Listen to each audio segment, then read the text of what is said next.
아이고, 우리 손녀딸 얼굴 좀 보자. 누구 닮아서 이렇게 이뻐? 아빠, 씻고 와. 어? 손 씻었어? 아니, 샤워하고 오라고. 일하고 왔으니까 땀도 났을 거 아니야. 기름 냄새도 좀 나고. 아, 그래? 그렇지. 얼른 씻고 올게. 오늘 이야기 속 주인공은 66세 이정화 씨입니다. 그리고 그녀의 딸에 관한 이야기이죠. 이 씨는 편한 딸을 보니 속이 쓰리다 못해 썩어 문드러지는 것 같았습니다.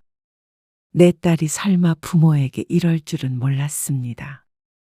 애교 넘쳤던 막내딸은 이제 없었습니다. 땀 냄새가 난다며 아빠가 아이를 안는 것조차 탐탁지 않게 여기는 딸.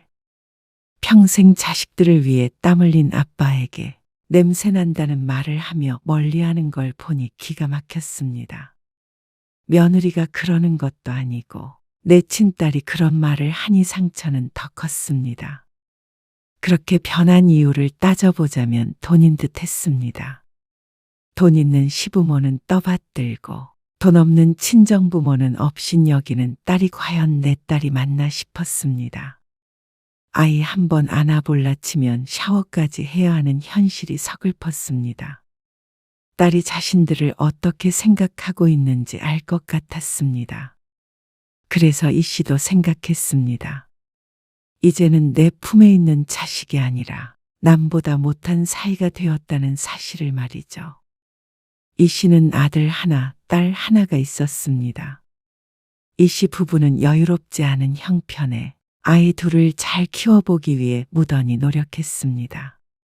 이 씨는 오랫동안 식당 일을 했고 남편은 건설 일을 하다가 10년 전에 아주 작은 철물점을 차렸습니다. 아들, 딸 모두 이 씨 부부의 바람대로 공부도 잘했고 잘 커주었습니다. 이름 있는 대학을 졸업해서 직장에도 금방 들어갔죠.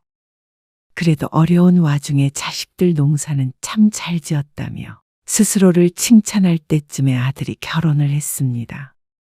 남들처럼 집 한 채씩 떡하니 해줬으면 좋았겠지만 형편이 이래서 미안하다. 아들이 결혼 날짜를 잡은 날 남편이 한 말이었습니다. 아들, 딸 결혼시키려면 돈이 드는 걸 알기에 적금도 들고 했지만 충분치 않았죠. 하지만 고맙게도 아들은 고개를 저었습니다. 내밀었던 통장도 도로 이 씨 부부 앞으로 밀며 말했습니다. 저희 결혼은 알아서 할 거예요. 양가 부모님 도움 안 받고요. 그게 돼? 집은 어떻게 하고? 신혼부부 전세자금 대출도 제도가 잘 돼 있고요. 집 마련하는 건 앞으로 천천히 계획할 거예요. 저희 둘 못 벌지 않으니까 금방 자리 잡겠죠. 그때까지는 아이는 가질 생각 없으니까 그것만 좀 이해해 주세요. 그건 너희가 원하는 대로 하는 거지. 우리 눈치 보지 말어. 네. 결혼 준비도도 알아서 할 테니까 참석만 해주시면 돼요. 아들의 말처럼 아예 손 놓고 있을 수는 없겠지만 마음은 무척 편했습니다. 이 씨는 며느리에게 순금 세트를 사주었습니다. 그 외의 선물은 며느리 쪽에서 거절을 하니 줄 수 없었습니다. 그래서 결혼식 날에 이 씨 부부 앞으로 들어온 축의금은 신혼여행의 보태라고 전부 아들네에게 주었습니다. 그게 전부였습니다.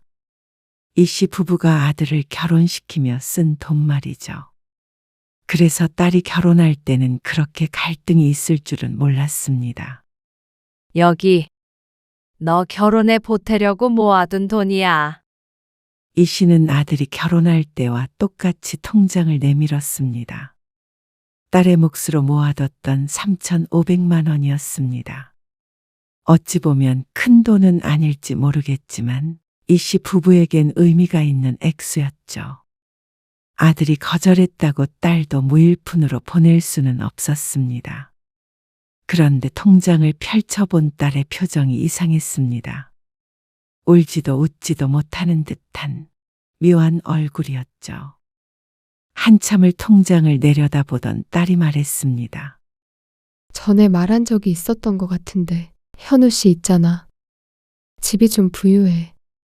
그 소리는 들은 적이 있었습니다. 여유가 있는 집안이라는 말 말이죠. 그래서 그쪽에서 전세집도 해준다고 들어서 감사하다는 소리를 여러 번 전했습니다. 그래서 이 씨 부부가 아들에게 보태주려고 했던 돈도 일부 빼서 넣었죠. 이걸로는 혼수도 제대로 못 넣을 것 같아. 딸의 목소리가 무척 울적하게 들렸습니다. 그에 따라 이 씨 부부의 표정도 어두워졌죠. 어느 정도가 더 필요할 것 같아. 이 씨가 조심스럽게 물었습니다. 그러자 딸이 잠시 생각하더니 대답했습니다. 혹시 1억이라도 맞춰서 줄 수는 없어? 그 말에 이 씨가 짧게 숨을 들이삼켰습니다. 설마 하니 억소리가 나올 줄은 몰랐습니다. 머리로 금액을 가늠하던 걸 멈출 수밖에 없었습니다. 노력한다고 될 금액이 아닌 것 같아서 말이죠. 그리고 그런 이 씨의 표정을 읽었는지 대답을 하기도 전에 딸이 한숨을 쉬며 눈을 내리깔았습니다. 나도 결혼하면서 기죽기 싫어서 그래. 혹시 그쪽에서 뭐라고 해? 아니야. 그런 경우 없는 분들 아니셔. 그런데 왜 기가 죽어? 누가 봐도 기우는 결혼인데 기죽지. 그 말에 이 씨의 가슴이 조각나는 듯 아팠습니다. 어떤 부모가 딸이 집에 돈이 없어 기죽는다는데 웃을 수 있을까요? 그런데 옆에서 잠자코 듣고 있던 남편이 말했습니다. 1,000만 원 정도는 어떻게든 더 마련을 해보마. 여보, 기름때 묻은 남편의 족기가 보였습니다. 남편이 얼마나 고생을 하며 살아왔는지, 그래서 어떻게 마련한 돈인지 누구보다도 잘 아는 이 씨이기에 남편의 말에 무게를 이해했습니다.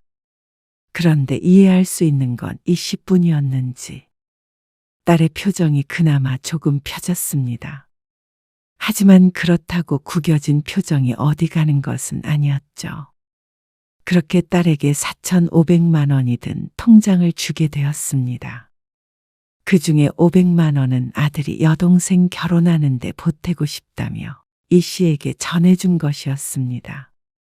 아마도 이런 이야기가 오간 사정을 눈치챈 모양이었죠. 그런데 그게 끝이 아니었습니다. 결혼 준비를 하는 과정에서 이 씨는 딸에게 원망을 들어야 했습니다. 남들은 사위한테 차도 사주고 그래. 나도 이번에 시어머니한테 명품백 받았고 차까지는 아니더라도 뭐라도 해줘. 나 진짜 쪽팔려. 딸의 입에서 나온 비속어에 이 씨 부부는 크게 놀랐습니다. 설마 하니 돈 때문에 부모가 창피하다고 생각할 줄은 몰랐습니다. 이 씨 부부도 그렇게 되지 않기 위해 많이 노력한 것인데 말이죠. 그러면서 아들과 딸 사이에도 논쟁이 오갔습니다. 그리고 딸이 원하는 대로 마음껏 해주지 못하는 부모의 심정은 처참했습니다. 딸이 무력이 있다고는 생각하지 않았습니다. 그랬다면 학창시절에 진작 이 씨의 속을 썩혔어야 했는데 그러지 않았죠. 하지만 사위와 결혼을 결심하며 양가의 차이를 느낀 듯 했습니다. 그래서 자신의 처지가 비참하게 느껴졌는지 어쨌는지 이 씨 부부에게 공격적으로 대할 때가 종종 있었습니다. 그럴 때마다 이 씨 부부는 상처를 입었습니다. 자식이 주는 상처는 어떤 상처보다도 치유가 힘들었죠. 하지만 그런 딸의 속은 오죽할까 싶었습니다. 부모를 원망해야 하는 딸의 심정을 먼저 이해하려고 노력했습니다. 하지만 결혼을 하고 난 뒤 딸은 조금 변한 것 같았습니다. 전에는 느껴지지 않았던 거리감이 확연했습니다. 이번 주말에 잠깐 들릴 수 있어?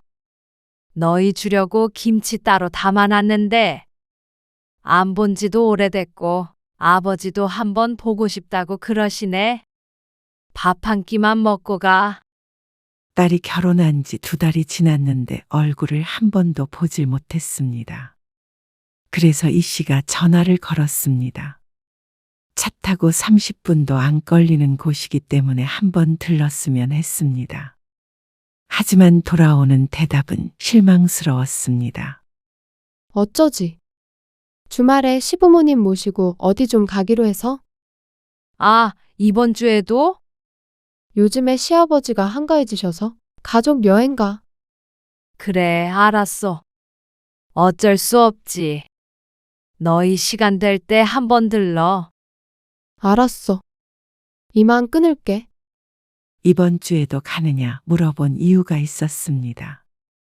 사실 지난주에도 그렇고 지난달에도 그렇고 비슷한 통화를 한 적이 있었기 때문이었습니다. 딸 얼굴 한번 보고 싶어 물어보면 돌아오는 대답은 늘 같았습니다. 시집 식구들과 뭘 하기로 했다. 어딜 가기로 했다. 그 말에 이 씨는 조금 섭섭했습니다. 하루 정도는 친정 부모에게 할애할 때도 되지 않았나 하는 생각이 들었습니다. 얼마나 불편하겠어. 소영이도 가고 싶겠어. 시부모한테 잘하는 걸로 서운해하면 안 돼. 소영이가 그 집에서 사랑받으면 좋은 거 아니겠어? 남편의 말에 이 씨는 잠시 반성했습니다. 남편의 말대로 딸이 시집에서 사랑받기 위해 노력하고 있구나 생각하면 오히려 안쓰러웠습니다. 그래서 그 뒤로는 딸이 매번 시집 행사만 참석하고 이 씨 부부를 등한시 하더라도 섭섭한 티를 내지 않았습니다. 그러면 딸이 중간에서 마음이 불편할 게 뻔했기 때문이었습니다. 그러다가 딸이 아이를 낳으며 다시 가까워지는 계기가 되었습니다. 맞벌이를 하는 탓에 육아를 도와줄 사람이 필요했으니 말이죠. 우리 어머님은 그런 거 잘 못하셔. 좀 우아한 타입이야. 그래서 그냥 사람 쓰라고는 하시는데 첫 애를 남의 손에 키우고 싶지 않아. 엄마가 좀 도와줘. 나도 최대한 일 줄이려고 노력할 거거든. 그래서 보조 역할을 해주었으면 한다는 말이었습니다. 아이가 어릴 때는 직장에 있는 시간 동안 봐줄 사람이 필요하니 말이죠. 오늘 아윤이 분유도 잘 먹고 잘 놀았어. 열은 안 났고. 열 안 났어. 아침에 바르라고 했던 연고도 발라줬으니까 걱정 마. 고마워. 아빠가 데리러 온대. 응, 금방 오신대. 이만 나가볼게. 조심히 가. 딸이 퇴근하면 그제서야 이 씨도 남편의 차를 타고 집으로 돌아갔습니다. 딸이 아이를 안아들었고 이 씨는 신발을 신고 집을 나섰습니다.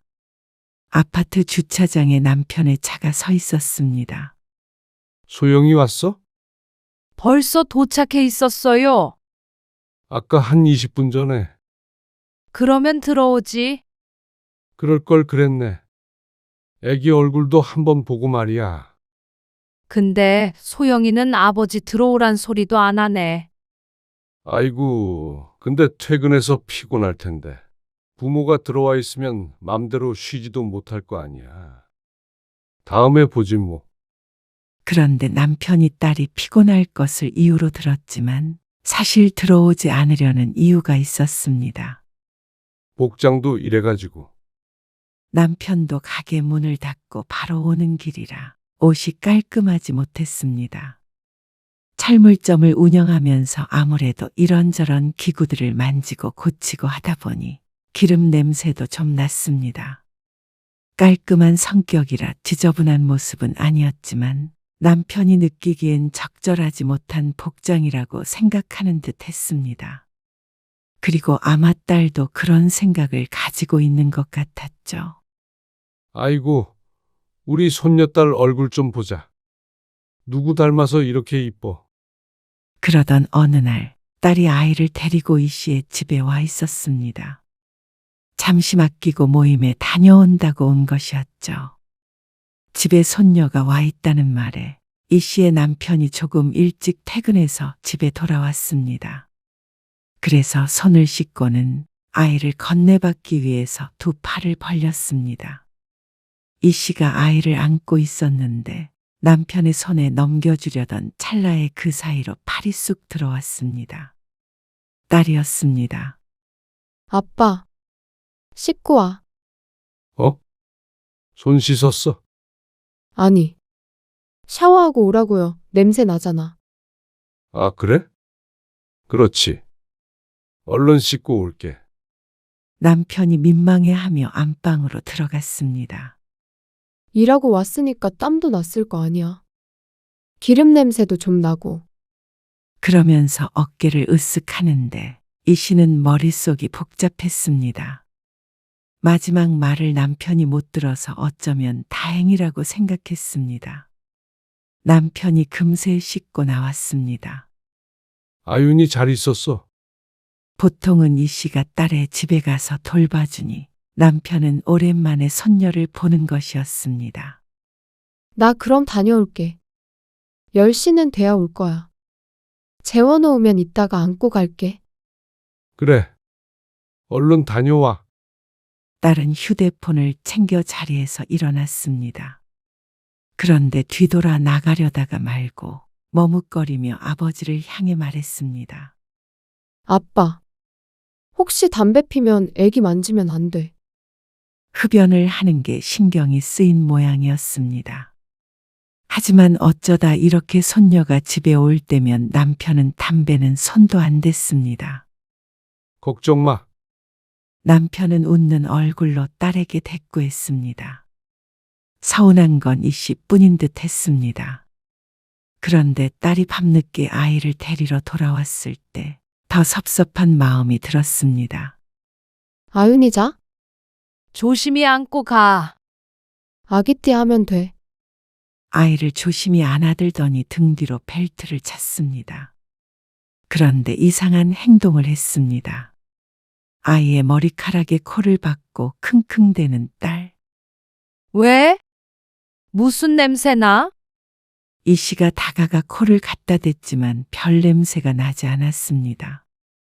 혹시 아까 분유를 조금 흘렸는데 옷에 묻어서 냄새가 나나 싶었습니다. 그런데 딸이 엉뚱한 말을 했습니다. 아니, 철물점 냄새가 나는 것 같아서. 뭐? 철물점 냄새? 그게 어떤 냄새인데? 있어, 퀴퀴한 냄새. 그게 아윤이한테서 난단 말이야. 아빠가 오래 안고 있었나. 그러면서 이만 가보겠다고 짐을 챙기는데 이 씨는 얼이 빠져서 서 있었습니다. 너 지금 아빠한테서 퀴퀴한 냄새가 난다는 거야? 이 씨가 갑자기 언성을 높이자 딸이 의아하다는 표정으로 대답했습니다. 땀 냄새 같은 거 있잖아. 쇠 냄새인가. 아빠한테서 늘 나는 냄새. 아빠 아까 샤워하는 거 봤잖아. 냄새가 뱄나 보지. 무슨 냄새가 난다는 거야? 아윤이도 씻겨서 향기밖에 안 나는데. 그냥 그런 거 같아서 맡아본 거야. 왜 이렇게 예민하게 반응해? 예민한 게 지금 누구야? 네가 아니라? 누가 할 소리를 하는지 몰랐습니다. 이 씨가 날카롭게 반응하는 게 이상하다는 딸의 인상을 찌푸렸습니다. 나 냄새나 위생에 예민한 거 알잖아. 그건 누구보다도 이 씨가 잘 알고 있긴 했습니다. 이 씨가 애를 볼 때도 꼭 눈앞에서 몇 번이나 손 소독을 해야 했으니 말이죠. 그런데 딸의 반응이 지나쳤습니다. 그리고 부모에 대한 예의도 배려도 없었습니다. 그런데 반대로 부모가 예민하다는 딸. 너 아빠한테 그러면 안 되는 거야. 내가 뭘? 그런 말 하지 마. 그게 무슨 예의니? 그런데 시간이 가면 갈수록 정도가 심해졌습니다. 그날의 일은 별것도 아니었습니다. 여보. 우리 아빠랑 자리 좀 바꿔서 앉아. 아윤이 옆에 앉으려고 하는데 아, 아윤이 아빠가 이유식 먹여줘야 해서 그래? 내가 먹여줄게. 이거 먹이면 돼. 명절에 딸과 사위가 방문했습니다. 아들네도 한 차례 왔다 간 뒤였는데 늦지막한 시간에 도착한 딸과 함께 저녁 식사를 하고 있었습니다. 남편이 아기 의자에 앉은 손자 옆에 붙어 앉아 있었는데 딸이 그 모습을 보더니 자리를 바꾸길 원했습니다. 남편이 앞에 있던 숟가락을 들고 이유식을 떠서 아이한테 먹이려 하자 딸이 다소 날카로운 목소리로 말했습니다. 먹던 걸로 먹이는 거 아니지? 아니야. 안 쓴 거야. 애기 숟가락으로 먹여야 되니까. 그냥 김서방이랑 자리 바꿔 앉는 게 좋을 것 같아. 그러자 숟가락을 들었던 남편이 민망한 표정으로 자리에서 엉거주춤 일어났습니다. 사위가 오히려 어리둥절한 표정으로 남편과 자리를 바꿨죠.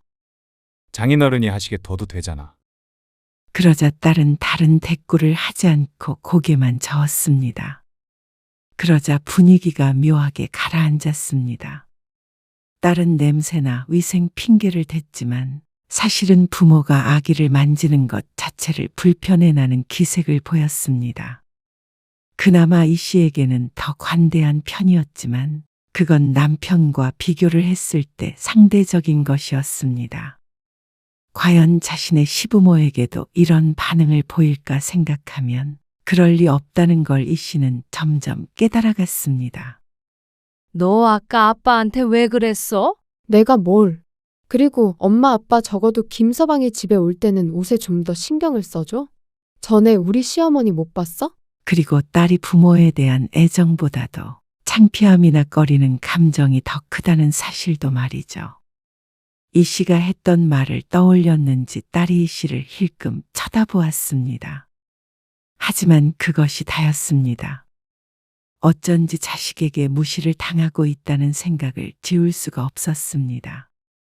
착잡한 기분이 들었는데 남편의 표정을 보니 그 속을 가늠하기가 힘들었습니다. 적어도 이 씨보다 더 비참한 기분일 것 같았습니다. 그동안 딸이 냄새가 어쩌고 저쩌고 했던 것을 직접 들은 게 여러 번이니 말이죠. 사실인데 뭐. 일하고 오면 땀 냄새도 나고 기름 냄새도 나고 그렇지 뭐. 그런 냄새 안 난다니까 그러네. 그리고 회사 다니는 사람도 더운 날에는 땀 냄새 나요. 그런다고 그렇게 피하는 소영이가 잘못된 거지. 그냥 아무 말 말어. 괜히 애 맘 불편하게. 당신이 그러니까. 명절이 끝나고 이 씨는 남편과 조금 다투었습니다. 이 씨는 남편이 답답했습니다. 아무리 딸을 위한다고 하지만 이러는 게 딸을 위하는 일이라고 생각하지 않았습니다. 이 씨도 늘 딸이 애틋하고 사랑하는 마음이 있었지만 그래도 남편이 이런 취급을 받는 것은 용납이 안 되었습니다. 자꾸 냄새 난다고 그러니까 애는 다른 사람한테 맡겨라. 그래서 며칠 뒤에 이 씨가 딸에게 말했습니다. 남편은 괜찮다고 해도 이 씨의 마음이 그게 아니었습니다. 그런 소리를 들으면서도 손주를 봐주는 것이 심적으로 힘들었습니다. 그러자 딸이 그제서야 그런 뜻이 아니었다며 반성하는 듯 한 태도를 보였습니다. 내가 설마 아빠한테 상처 주고 싶어서 그랬겠어? 그냥 일하고 육아랑 병행하느라 지치고 힘드니까 예민해져서 그런 것 같아. 애기 생각하는 건 알겠는데.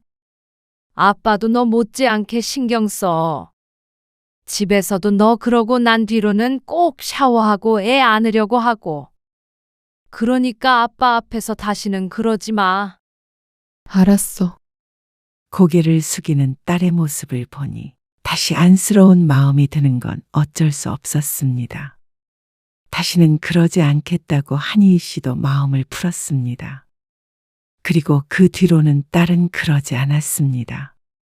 사실 이 씨 부부도 더욱 조심한 면도 있었습니다.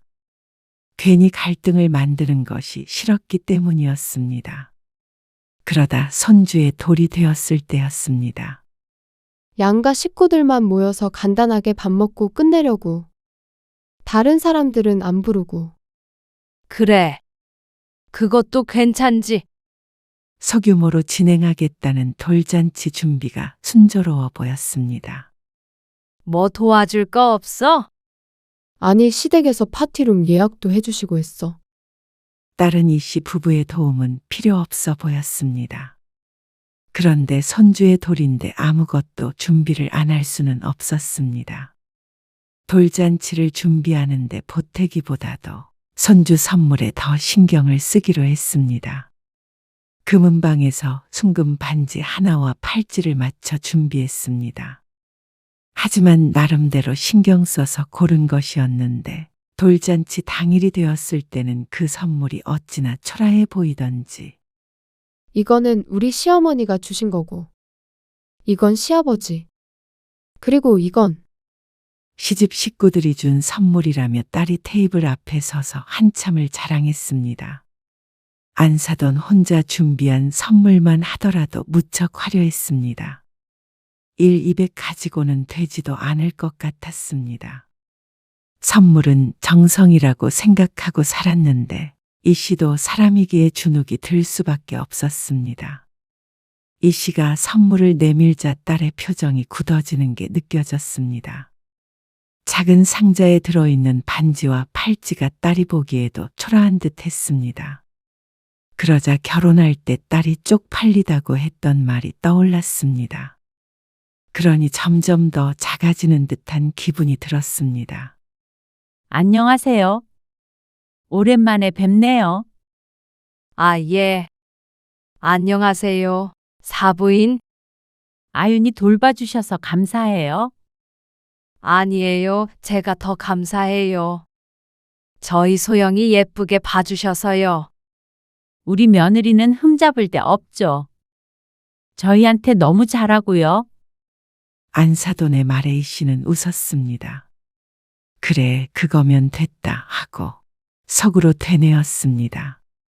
그리고 본격적인 식사가 시작되고 여러 테이블에서 서로 대화를 나누며 시간을 즐겼습니다. 식사가 끝나갈 때쯤에 이 씨는 자리에서 일어났습니다. 화장실 좀 다녀올게요. 알았어.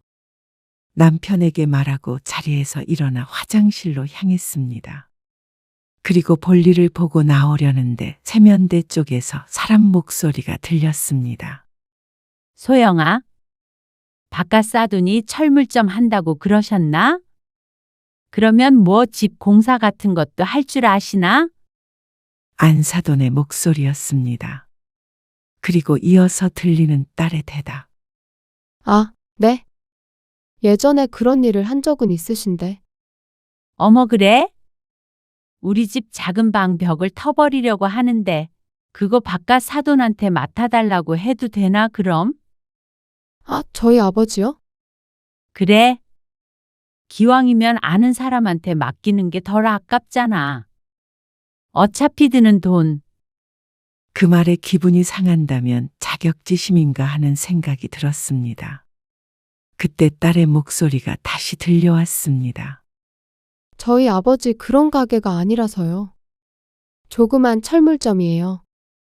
전에 그런 일도 하셨다며? 그냥 작은 구멍가게 같은 거예요. 어머님이 생각하시는 그런 데 아니고. 어머. 구멍가게? 그렇게 작아? 철물점들은 다 크던데. 네, 목 같은 거 팔고요. 아, 그래?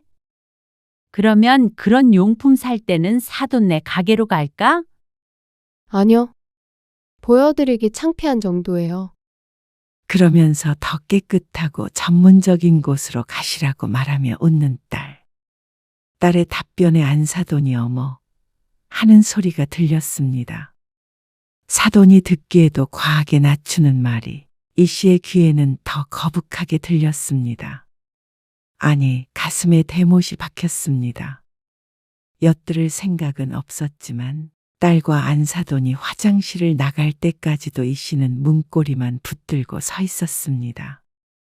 석상처럼 굳은 채로 말이죠. 그리고 홀 안으로 돌아갔는데 머릿속은 멍했습니다. 아무리 부모가 창피하다고 해도, 아무리 내세울 것 없는 부모라고 해도 시부모 앞에서 그렇게 부모를 깎아내릴 줄은 몰랐습니다. 남이 그래도 화를 내야 했을 딸이 말이죠.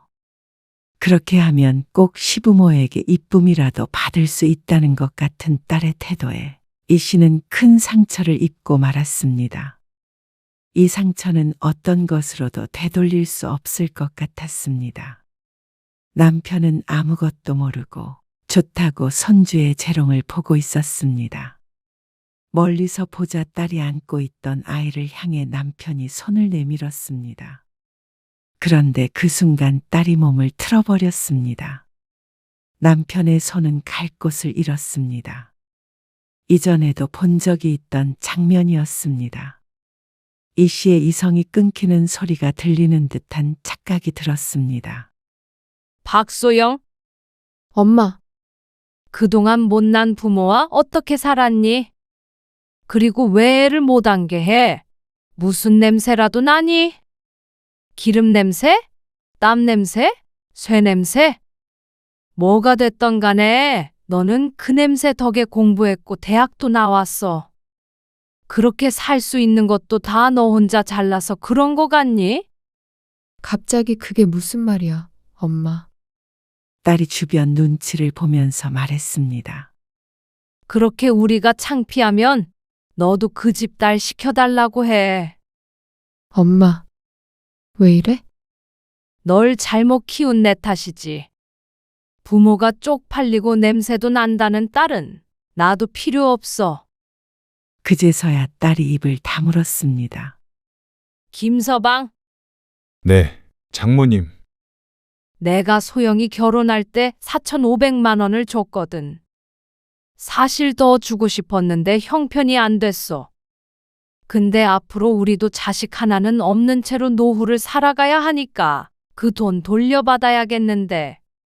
김서방은 줄 능력이 있지? 엄마? 돌반지도 팔지도 있으나 마나 한 것 같으니까 도로 가져가마. 왜 이렇게 날 창피하게 해? 글쎄, 이런 부모라 미안하다. 하지만 이것만은 알아도 부모를 업신여기는 딸은 우리도 부끄러워. 앞으로는 보지 말고 살자. 이제는 손주고 뭐고 봐줄 생각도 없었습니다. 남편은 어쩐지 말이 없었습니다. 이 씨를 말릴 만도 한데 말이죠.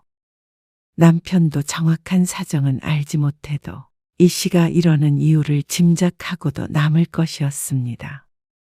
남편 때문에 아무 말 않고 지냈지만 이 씨도 더 이상은 참을 수가 없었습니다. 다른 사람도 아니고 자식에게 이런 취급을 당하면서 살아갈 이유를 알 수 없었습니다. 일이 있어 이 자리에 참석을 하지는 못했지만 이 씨는 아들도 있었습니다. 자식은 하나라고 생각하고 살아가면 그만이었습니다. 그리고 그런 딸을 위해서 희생할 마음은 없었습니다. 딸에게 주었던 모든 것들은 이 씨 부부의 전부나 마찬가지였습니다. 무얼 주어도 아깝지 않았던 것은 딸이 이 씨 부부의 자식이었기 때문이었습니다. 하지만 내 딸이 아니라면 무엇을 주어도 아까웠습니다. 이 씨 부부는 곧장 자리를 떴습니다. 그중 아무도 이 씨를 붙잡지 못했습니다. 그리고 며칠 뒤에 이 씨의 통장에 4,500만 원이 찍혔습니다. 사위의 이름으로 보내온 돈이었습니다. 이 씨는 이것이 딸과의 마지막이라고 생각했습니다. 남편은 그 돈을 꼭 받아야 했냐고 말했지만 이 씨의 생각은 달랐습니다. 이 씨 부부에게는 무척 큰 돈이었고 딸에게는 의미가 전혀 없는 돈이었습니다. 주고도 부모 대접을 못 받을 바에는 안 주는 게 나았습니다. 그 뒤로 딸에게서는 연락이 오지 않았습니다. 당장 손주를 돌보는 것을 어떻게 하는지 이 씨는 궁금해하지 않았습니다. 아이 하나 스스로 못 보지는 않을 것이었습니다. 애가 어느 정도 크기도 했고 말이죠. 지나간 시간들을 되돌릴 수만 있다면 아이를 봐줬던 시간들도 없던 일로 하고 싶었습니다. 고마워할 줄 모르는 딸에게는 과분한 일이었습니다. 그리고 반년쯤 지났을 때 아들 내외는 이사를 했고 동시에 임신 소식을 전했습니다. 딸 때문에 울적했던 나날의 모처럼 기쁜 일이 생긴 것이었죠. 이 씨는 정말로 자식이 아들밖에 없는 것처럼 지냈습니다. 그러던 어느 날 딸에게서 갑작스러운 연락이 왔습니다. 오빠 애 봐주면서 지내는 거야? 아들네는 며느리가 일을 쉬고 아이를 보고 있었습니다. 하지만 이 씨는 딸에게 대답을 들려주지 않았습니다. 잠자코 듣고만 있자 딸이 한숨을 쉬며 말했습니다. 김서방이 줬던 돈은 돌려줘. 앞으로는 엄마 아빠 서운하게 안 할 테니까. 무슨 심경에 변화가 온 것인지는 몰랐습니다. 하지만 이 씨가 돌려줄 수 있는 대답은 한 가지였습니다. 나는 너 같은 딸 둔 적 없으니까 이만 끊자. 엄마, 정말 이럴 거야? 나를 친정도 없는 여자로 만들 거냐고. 친정이 필요 없는 사람은 너였잖아. 부자, 시부모 밑에서 잘 지내. 엄마, 나도 그날 엄마가 나 망신 줬던 거 잊고 잘 지내보려고 하잖아. 그러면 엄마도 못 이기는 척하고 받아주면 안 돼? 평생 그러고 살았던 걸로 충분해. 끊자. 이 씨는 그러고 나서 휴대폰 번호를 바꿔버렸습니다. 딸이 연락을 취하려면 다른 방법도 있겠지만 적어도 이 씨에게 직접 전화를 걸지는 못하겠죠. 이 씨는 딸과 통화를 하고 난 뒤에 오히려 후련한 기분이 들었습니다. 울며 빌지 않아줘서 감사했습니다. 그랬다면 또다시 어리석은 선택을 했을지도 몰랐으니 말이죠. 이 씨 부부는 그날 이후로 딸을 잊고 살기로 했습니다. 열심히 살아온 스스로가 창피하지 않았습니다. 그리고 딸이 없으니 누구도 그렇게 여기지 않았죠.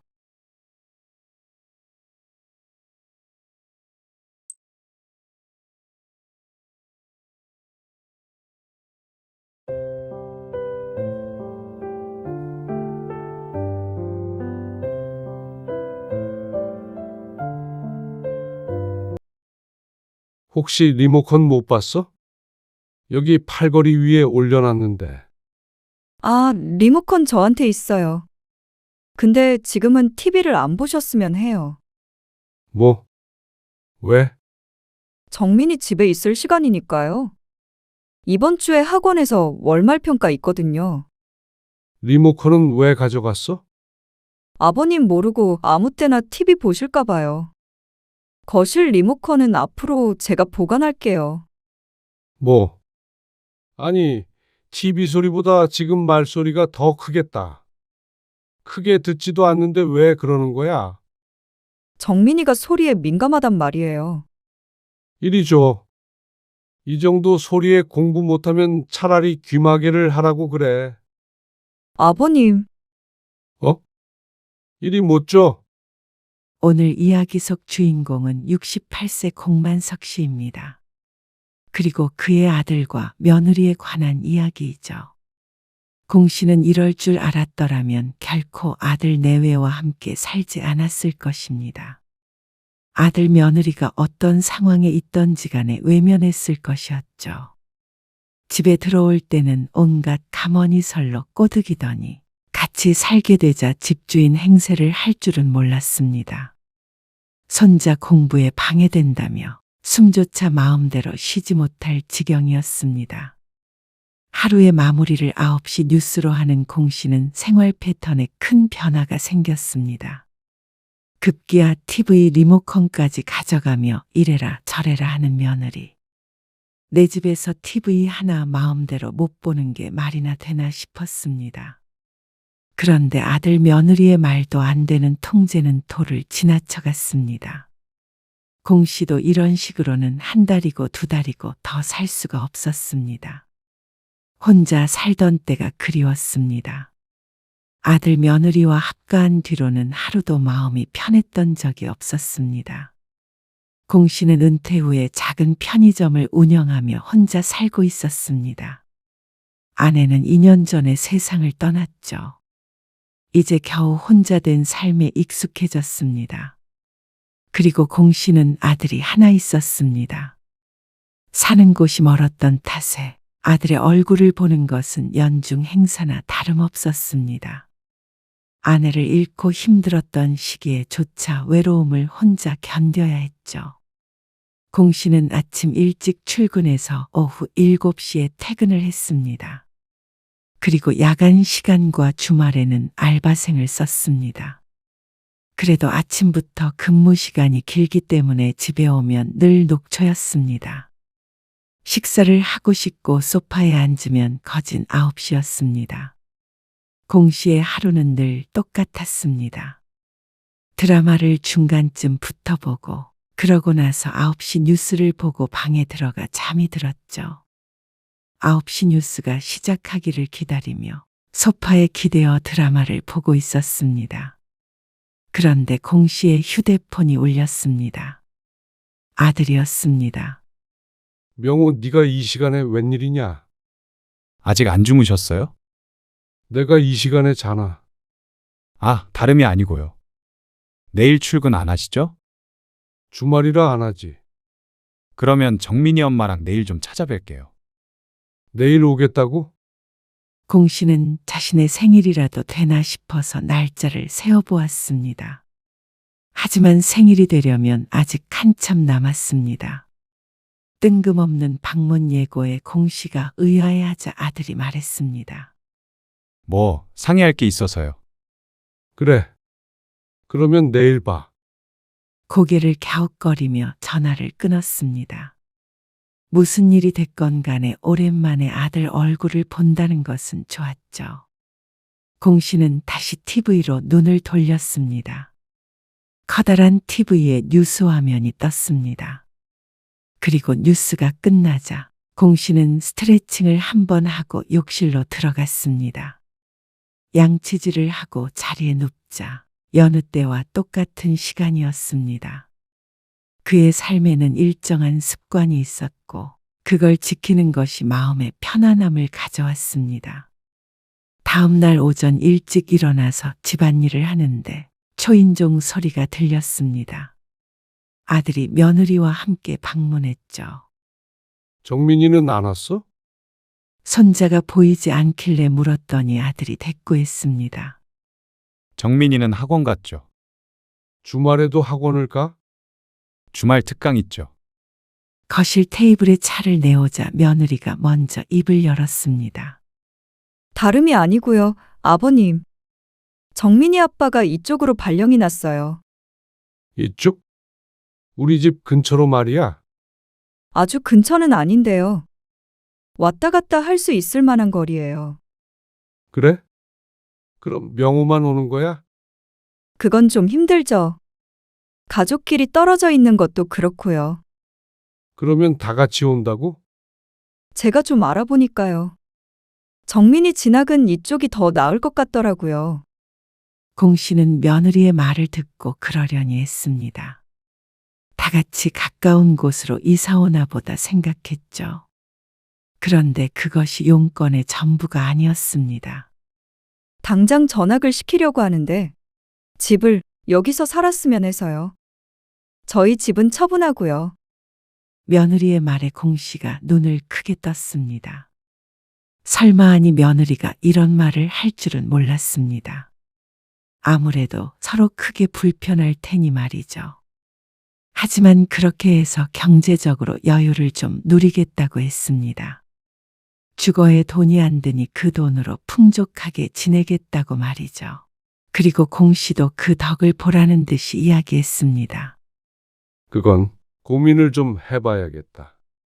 함께 점심 식사를 하고 아들 내외를 돌려보냈는데 머릿속이 복잡했습니다. 그리고 결국엔 아들 며느리의 뜻대로 하기로 했습니다. 어차피 이 집도 공 씨가 죽으면 아들에게 갈 집인데 같이 살다가 물려줘도 나쁘지 않을 것 같았습니다. 그리고 손자까지 함께 살면 시끌벅적하게 오순도순 지낼 수 있을 거라고 생각했죠. 그런데 시끌벅적하기는커녕 공 씨 혼자 살 때보다도 오히려 조용해졌습니다. 그리고 여러모로 불편한 점도 많았습니다. 아버님, 여기에 있는 신발들은 전부 뺄게요. 빼서 어디에다가 둔다고?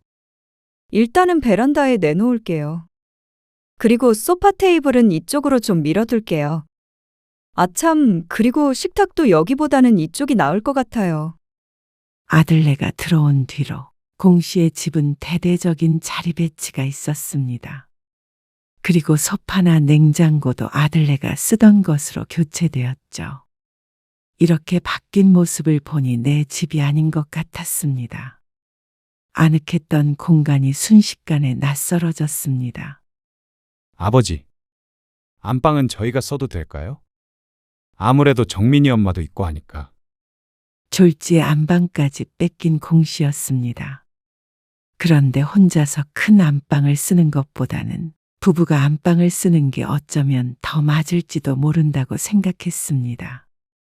안방에는 욕실도 따로 있기에 며느리를 배려해서 공 씨는 흔쾌히 방을 내주었습니다. 그러고는 거실에서 가장 멀리 있는 작은 방으로 짐을 옮겼습니다. 하지만 그런 것은 괜찮았습니다.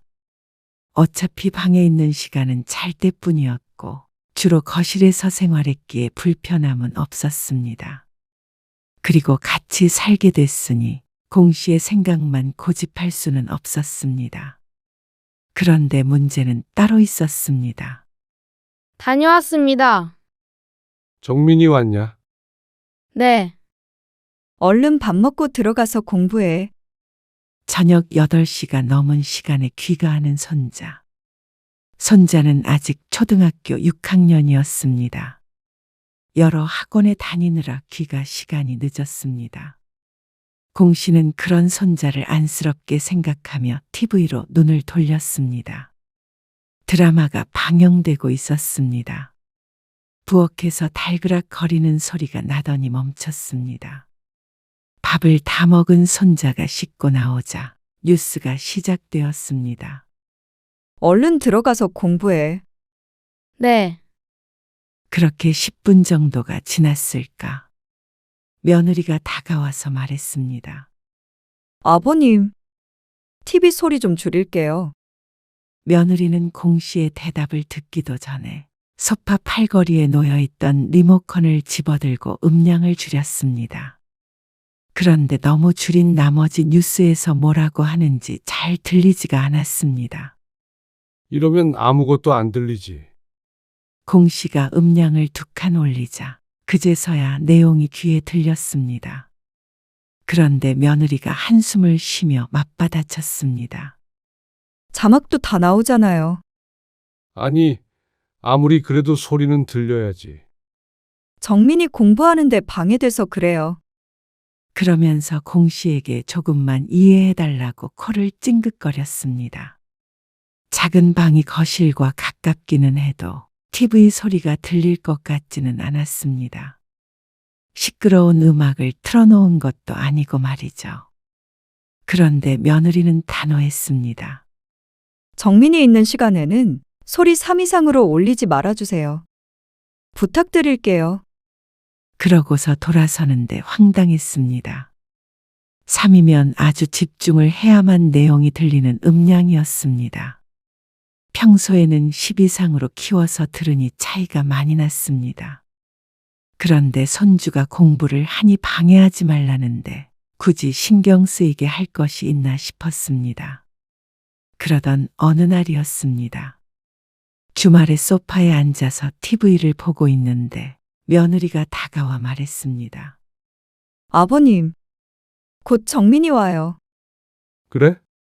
학원 끝났나 보지? 네, TV 소리 좀요. 공 씨가 며느리의 눈치를 보고 TV 소리를 줄였습니다. 드라마를 보는데 드문드문 안 들리기도 해서 답답했죠. 그래서 TV를 그냥 꺼버리고 방에 들어가서 낮잠을 잤습니다. 1시간쯤 자고 일어나 나왔는데 거실이 조용했습니다. 각자 방에 들어가 있는 듯 했습니다. 귀가한 손자는 방에 들어가 나올 생각이 없어 보였습니다. 공 씨가 주변을 두리번거렸습니다. 소파 부근을 살피는데 찾는 물건이 보이지 않았습니다. 그때 때마침 안방 문이 열리고 며느리가 나왔습니다. 혹시 리모컨 못 봤어? 여기 팔걸이 위에 올려놨는데. 별 생각 없이 물었습니다. 혹시나 봤나 싶어서 말이죠. 그런데 뜻밖의 대답이 돌아왔습니다. 아, 리모컨 저한테 있어요. 며느리가 실수로 가져갔나 싶었습니다. 그런데 그게 아니었습니다. 지금은 TV를 안 보셨으면 해요. 뭐? 왜? 정민이 집에 있을 시간이니까요. 이번 주에 학원에서 월말 평가 있거든요. 리모컨을 왜 가져갔어? 아버님 모르고 아무 때나 TV 보실까 봐요. 거실 리모컨은 앞으로 제가 보관할게요. 뭐? 참 어처구니가 없는 말이었습니다. TV 소리를 줄이는 것까지는 이해할 수 있었어도 TV를 못 보게 하려고 리모컨을 가져간 것은 너무나도 이상했습니다.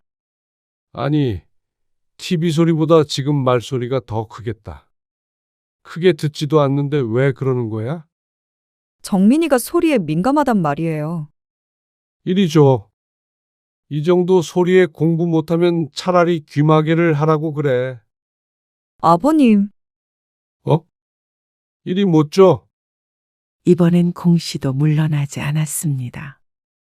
손자 공부가 공씨도 중요하지만 그렇다고 며느리의 행동이 이해가 가는 건 아니었습니다. 너무 과한 면이 있었고 공씨가 집에서 쉬면서 가장 즐기는 시간이 바로 이 TV를 보는 시간인데 그걸 방해받으니 기분이 좋지 않았습니다.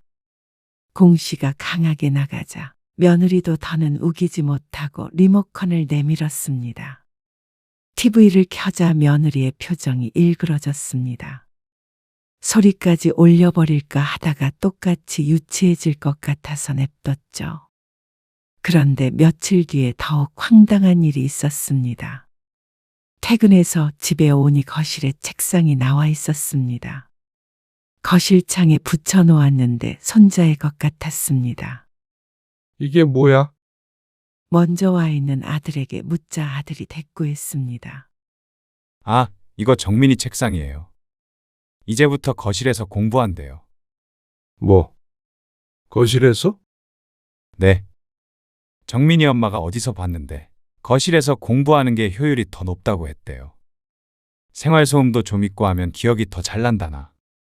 하지만 그 소리를 들으니 며느리가 자신을 골탕 먹이려고 이런 짓을 벌인 것인가 생각이 되었습니다. 뜻대로 하지 않으니 화가 나서 말이죠.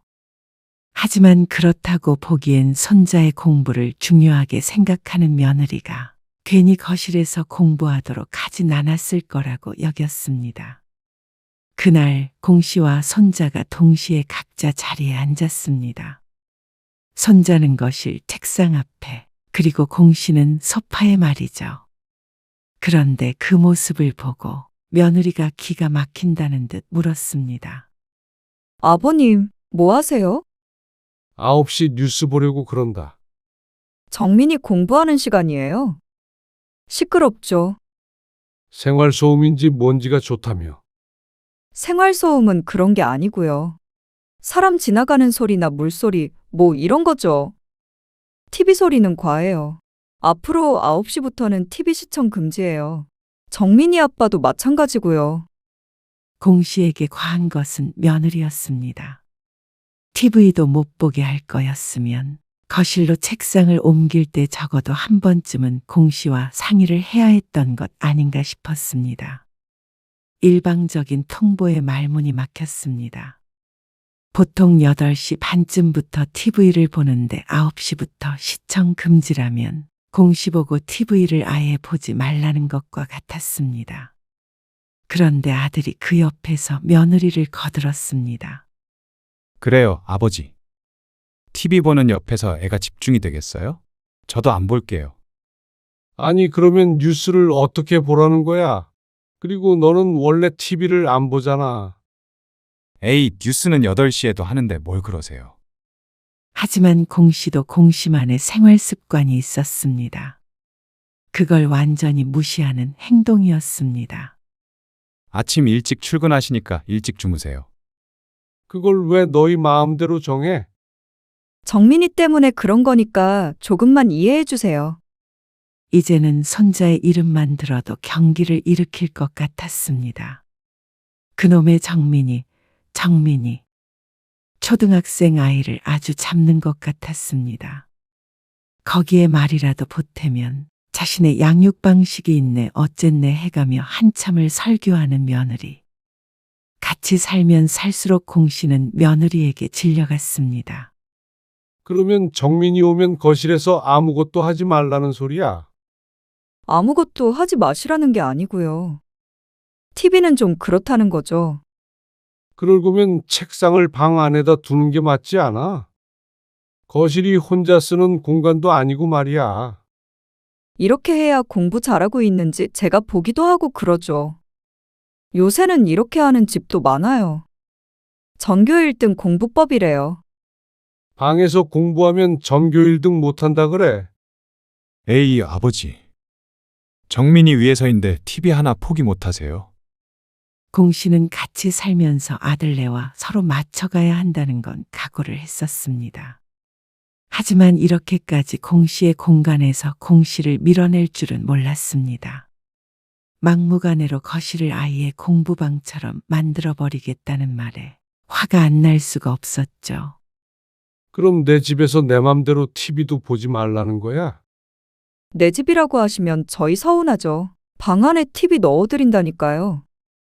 공 씨는 좁은 방 안에서 TV를 보고 싶진 않았습니다. 소파도 없었고 말이죠. 그런데 한마디 더 하려던 찰나에 손자와 눈이 마주쳤습니다. 연필을 들고 어떻게 해야 할지 몰라 당황한 눈치였습니다. 손자를 앉혀놓고 그 앞에서 실랑이를 하고 있으니 눈치가 보일 수밖에요. 공 씨는 하려던 말을 삼켰습니다. 뱃속에서 올라오는 화를 눌러 삼켰죠. 일단은 나중에 다시 얘기하자. 공 씨는 아들네를 남겨두고 먼저 방으로 들어와 버렸습니다. 뉴스고 뭐고 제대로 보지도 못하고 하루를 마무리해야 했습니다. 다음 날 아침부터 공 씨와 아들 내외는 대면했습니다. 아들은 공 씨의 눈치를 보고 있는 것 같지만 며느리는 어쩐지 결연한 의지가 느껴졌죠. 자신의 뜻을 굽히지 않을 것 같았습니다.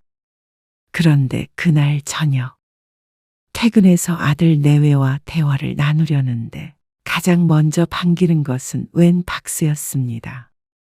아버님 방에 TV 놔드린다고 했죠? 이따가 정민이 아빠 오면 설치해달라고 하려고요. 내 방에 TV를? 네. 이제 방에서 마음껏 보세요.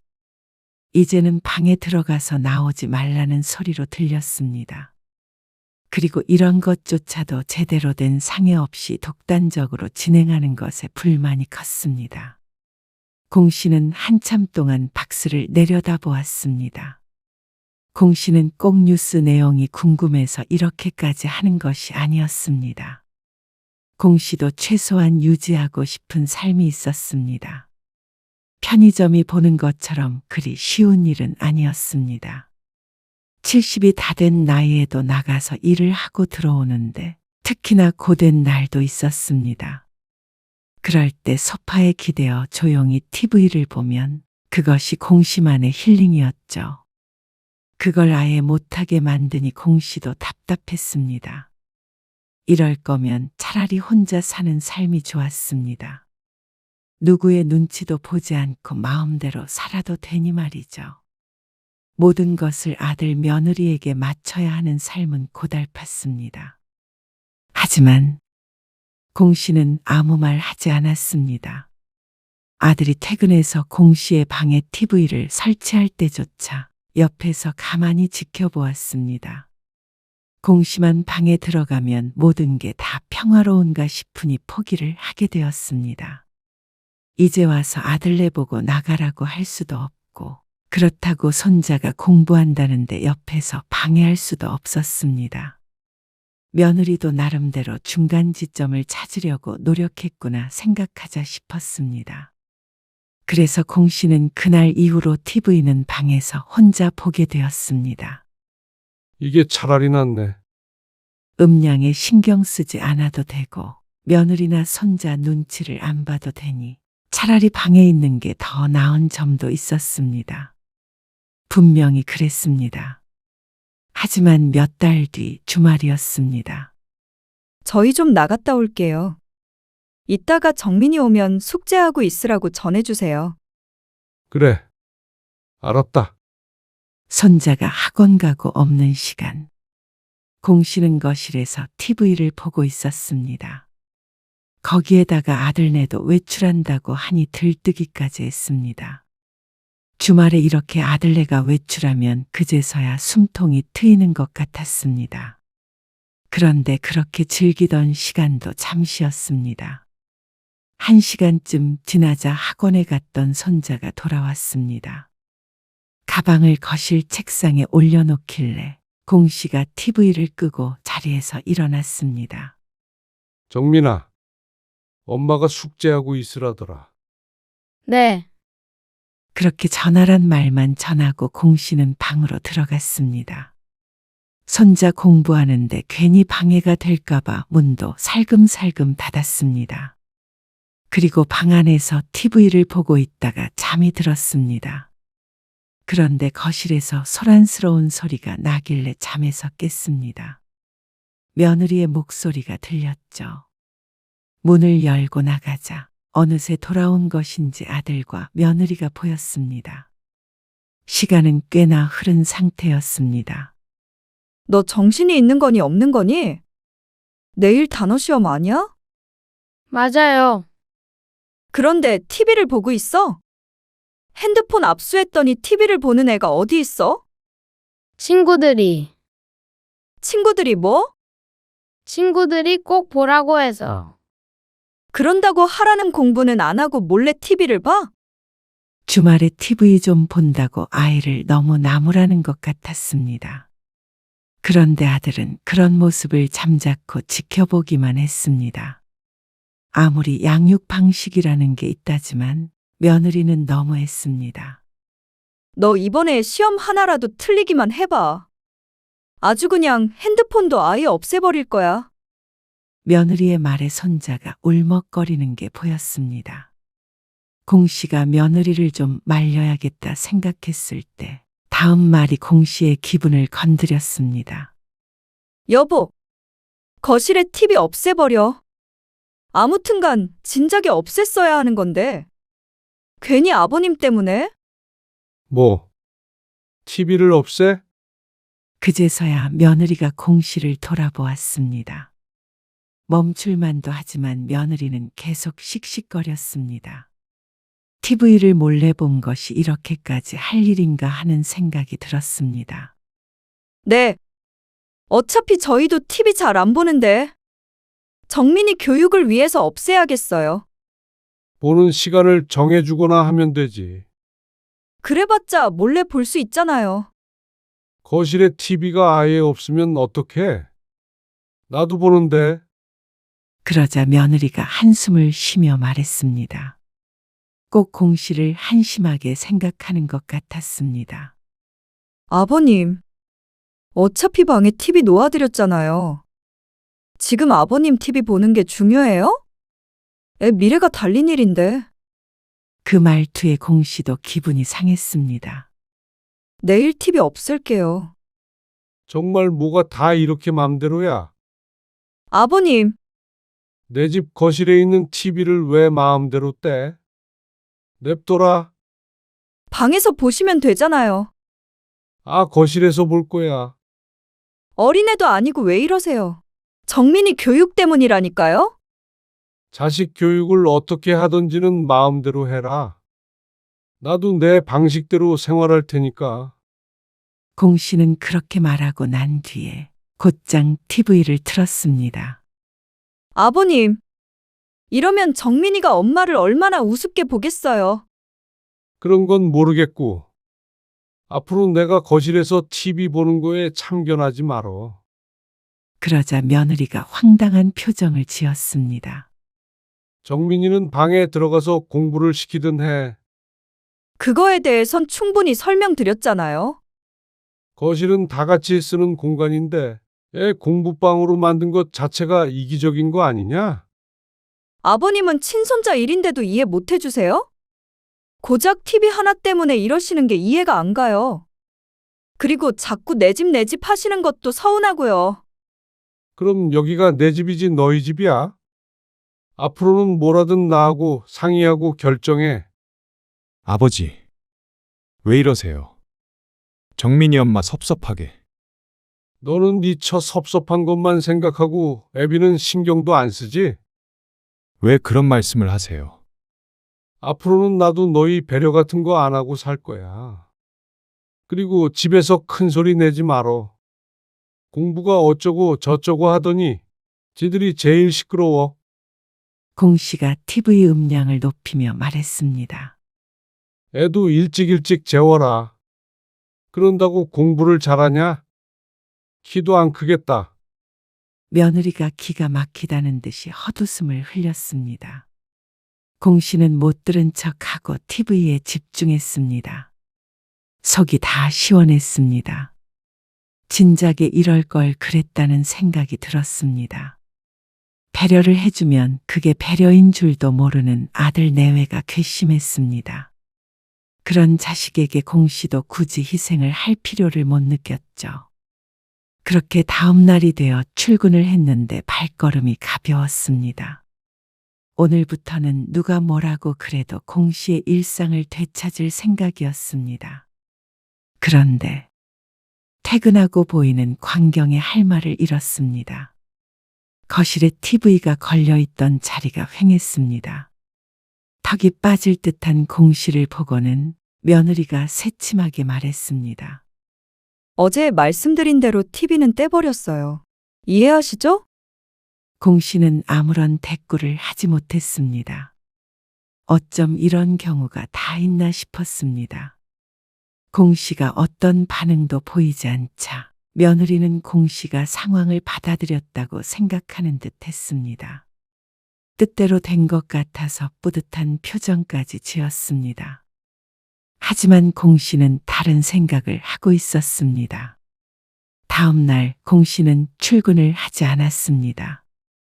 할 일이 있었죠. 화장대는 어디로 옮길까요? 안방에 있는 건 전부 이 작은 방으로 옮겨주세요. 그리고 욕실에 있는 것도 옮겨주시고요. 공 씨는 손가락으로 물건들을 일일이 가리키며 말했습니다. 손가락이 가리키는 물건들은 전부 아들과 며느리의 것이었습니다. 전부 손주의 방으로 옮겨졌습니다. 그리고 공 씨의 물건들은 다시 안방 안으로 들어갔죠. 아들 며느리가 퇴근해서 집에 돌아왔을 때 한바탕 난리가 났습니다. 며느리는 거의 비명을 질렀습니다. 이게 다 무슨 일이에요? 너희 짐 다 빼놨으니까 가지고 나가라. 뭐라고요? 2번 말해야 알아듣는 거야. 갑자기 그게 무슨 말씀이세요? 나도 불편하고 너희도 불편하니까 우리는 같이 살 이유가 없는 것 같다. 아니, 갑자기 이러는 법이 어디 있어요? 내 집에 얹혀 사는 걸 허락한 거지. 너희 맘대로 주인 행세하라고 한 적 없어. 아버님, 아버지, 너희 가져가기 좋게 내가 여기에다가 다 넣어놨으니까 그대로 들고 나가기만 하면 돼. 아들 며느리는 충격을 받은 듯 했습니다. 집 다시 사서 가면 되잖냐? 너희도 나 때문에 괜히 불편했을 텐데. 아니, 집 한 돈이 그대로 있겠어요? 전세로 가야 한다고요. 그게 그대로 있든 없든 너희 사정이고. 이제 내 집에서 나가줘라. 정말 이러실 거예요? 이거는 저희뿐만이 아니라 정민이한테도 못할 짓 하고 계신 거예요. 정민이한테 못할 짓 하고 있는 게 누군지 좀 더 생각해 보는 게 좋겠다. 뭐라고요? 이제 나도 자식이고 뭐고 맘 편히 내 삶 좀 되찾아보자. 아들 며느리가 화가 난 듯 따졌지만 공 씨는 마음을 바꾸지 않았습니다. 아들 부부도 짐을 그대로 두고 생활할 수도 없었죠. 냉장고랑 소파랑 저희가 이사 올 때 들고 온 거 다시 들고 갈 거예요. 그러면 새 걸로 다시 사나? 내 거 버린 건 너희였으니까. 혹시나 들고 가기만 해봐라. 절도범으로 신고해버릴 테니까. 아들은 어처구니 없어 했습니다. 하지만 공 씨는 눈 하나 깜빡하지 않았습니다. 아들은 분한 듯 보였습니다. 그러다가 또 하루 뒤에는 사과를 했습니다. 저희가 아버지 마음 상하게 했다면 죄송해요. 죄송해요. 아버님, 저는 다 잘해보려는 마음에 그런 거였어요. 저희 사정 아시잖아요. 집 한 돈으로 어딘가에 투자를 한 모양이었습니다. 그래서 전세도 대출을 많이 끼고 가는 듯 했죠. 하지만 공 씨는 더는 신경 쓰지 않기로 했습니다. 이런저런 사정 다 봐주다 보니 결국 이 모양 이 꼴이 되었습니다. 공 씨도 학습 능력이 있었습니다. 똑같은 일을 반복하고 싶은 생각은 없었습니다. 상황이 좋지 않다 뿐이지 막말로 깡통차고 거리에 나앉는 것이 아님을 알고 있었습니다. 그러니 공 씨도 죄책감 같은 건 갖지 않기로 했습니다. 저희 이렇게 나가면 다시는 안 와요. 아시죠? 그러니 마지막 기회를 준다는 듯이 말하는 아들. 그래. 이제 각자 잘 살자. 나도 무소식이 희소식이라고 생각하고 살 테니까. 고작 TV 하나로 이렇게 하신 거 후회하실 거예요. 고작 TV가 아니었습니다. 부모에 대한 예의를 밥 말아먹은 아들 내외와는 더 이상 살 수 없었을 뿐이었죠. 공 씨는 끝내 마음을 돌리지 않았고 아들 내외는 일주일 뒤에 이사를 나갔습니다. 짐 때문에라도 서둘러야 했습니다. 공 씨는 그제서야 평화를 되찾은 것 같았습니다. 이렇게 마음 편하게 있어 본 게 언제였는지 기억도 나지 않았습니다. 이래서 자식과의 합가는 위험한 것이구나 생각했습니다. 평생 다르게 살았던 사람이 함께 살 수 있는 건 부부밖에는 없는 듯 했습니다. 공 씨는 앞으로도 며느리와는 다시 잘 지낼 수 없을 것 같았습니다. 며느리도 그럴 테지만 말이죠. 그리고 아들도 마찬가지였습니다. 이번 일로 아들에게 크게 실망하게 되었습니다. 적어도 몇 년간은 아들에게서 소식이 없어도 전혀 서운할 것 같지 않았습니다.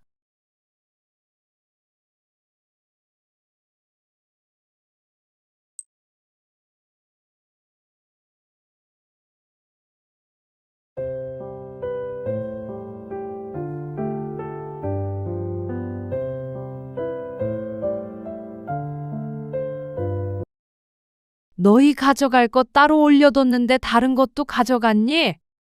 아, 저희 건 줄 알고요. 냉장고에 있던 음식도 없고. 별거 안 챙겼어요. 너희 트렁크 좀 보자. 트렁크를요? 아, 엄마. 무슨 트렁크까지 확인해요. 음식 좀 싸간 거 가지고. 아니, 음식이 싹 다 없어졌으니까 그렇지. 좀 챙겨갈 수도 있죠. 너희만 입이야? 가져가도 어느 정도 가져가야지. 그리고 음식 하지 말아라, 시집살이 시키지 말아라, 어쩌고 저쩌고 했으면서. 우리가 한 음식은 왜 가져가? 오늘 이야기 속 주인공은 67세 임순영 씨입니다. 그리고 그녀의 아들과 며느리에 관한 이야기이죠. 임 씨는 더는 명절에 아들 며느리를 부르지 않기로 결심했습니다. 사실 오래전에 이렇게 했어야 했습니다. 명절이면 당연히 아들 며느리 손자 모두 모이는 거라고 생각했지만 꼭 그럴 필요가 없었습니다. 원하지도 않는 자식들을 데려다가 서로 괴로운 일을 만드는 것이었습니다. 명절이나 시집이라면 치를 떠는 며느리. 집에 오는 게 귀찮고 아무 생각이 없는 아들. 와봤자 임씨의 속만 새카맣게 탔습니다. 시대가 변했다고 하나 어떻게 어른이 움직이는데 젊은 애들이 손에 물 한 방울 안 묻히고 차려주는 밥만 얻어먹으려 하는 것인지 몰랐습니다. 그래놓고는 얌체처럼 음식이란 음식은 모조리 차에 싣는 며느리. 하는 말이 더 가관이었습니다. 친정엄마는 명절에 힘들다고 음식을 따로 안 하니 명절 음식 좀 챙겨가겠다는 것이었습니다. 임씨 집에 있는 음식은 저절로 하늘에서 떨어지는 줄 아는 것인지 그 고생을 해서 만든 걸 뻔히 보며 아무것도 안 했던 며느리가 임씨의 딸에게 싸줄 갈비찜에까지 손을 대는 순간 임씨는 마음을 먹었습니다. 차라리 안 오는 게 나을 것 같은 아들 내외였습니다. 부모라고 모든 자식이 반갑기만 한 것은 아니란 걸 깨달았죠. 임씨는 아들 하나 딸이 하나 있었습니다. 듬직한 아들과 애교 많은 딸이 하나씩 있으니 임씨는 세상 부러울 것이 없었습니다. 그런데 아들이 듬직했던 것도 모두 총각때나 그랬던 것이었습니다. 가정이 생기고 또 아이가 생기니 아들은 점점 변했습니다. 아, 꼭 전날에 가야 해요? 명절 전날에는 와야지 그래도. 그냥 당일에 가면 어떨까 싶은데. 뭐? 거리도 있는데 어떻게 그날 아침에 와? 차 막히려나. 새벽 엄청 일찍 출발해야 할 텐데. 그럴 거면 그냥 전날에 오는 게 낫지. 그리고 지연이도 친정에 가야 할 거 아니야. 그러면 여긴 몇 시간 있지도 못할 텐데. 아들이 결혼하고 얼마 되지 않았을 때였습니다. 첫 명절을 앞둔 어느 날 아들과 통화하는데 이런 말을 했습니다. 명절 당일 아침에 오고 싶다고 말이죠. 왜 그러는데? 무슨 일이 있어서 그래? 의아한 마음이 들어 묻자 아들이 머뭇거리며 말했습니다. 아무래도 지연이가 부담스러워할 것 같고 힘들 수도 있으니까. 말끝을 흐리는 아들의 목소리를 듣고 임씨는 조금 어이가 없었습니다. 자기 와이프가 힘들 것 같다고 당일에 오겠다는 것이었습니다. 두리깨가 쏟아지는 것은 익히 알고 있었지만 이렇게 팔불출이 될 줄은 몰랐습니다. 그래도 차례도 지내고 하려면 미리 와야지. 아, 알겠어요. 지연이 고생 안 시키니까 걱정 말어. 웃긴다 너. 그런 뜻이 아니었어요. 지연이 그런 거 잘 못한단 말이에요. 집에서 곱게 커서. 곱게 큰 네 여동생도 다 잘해.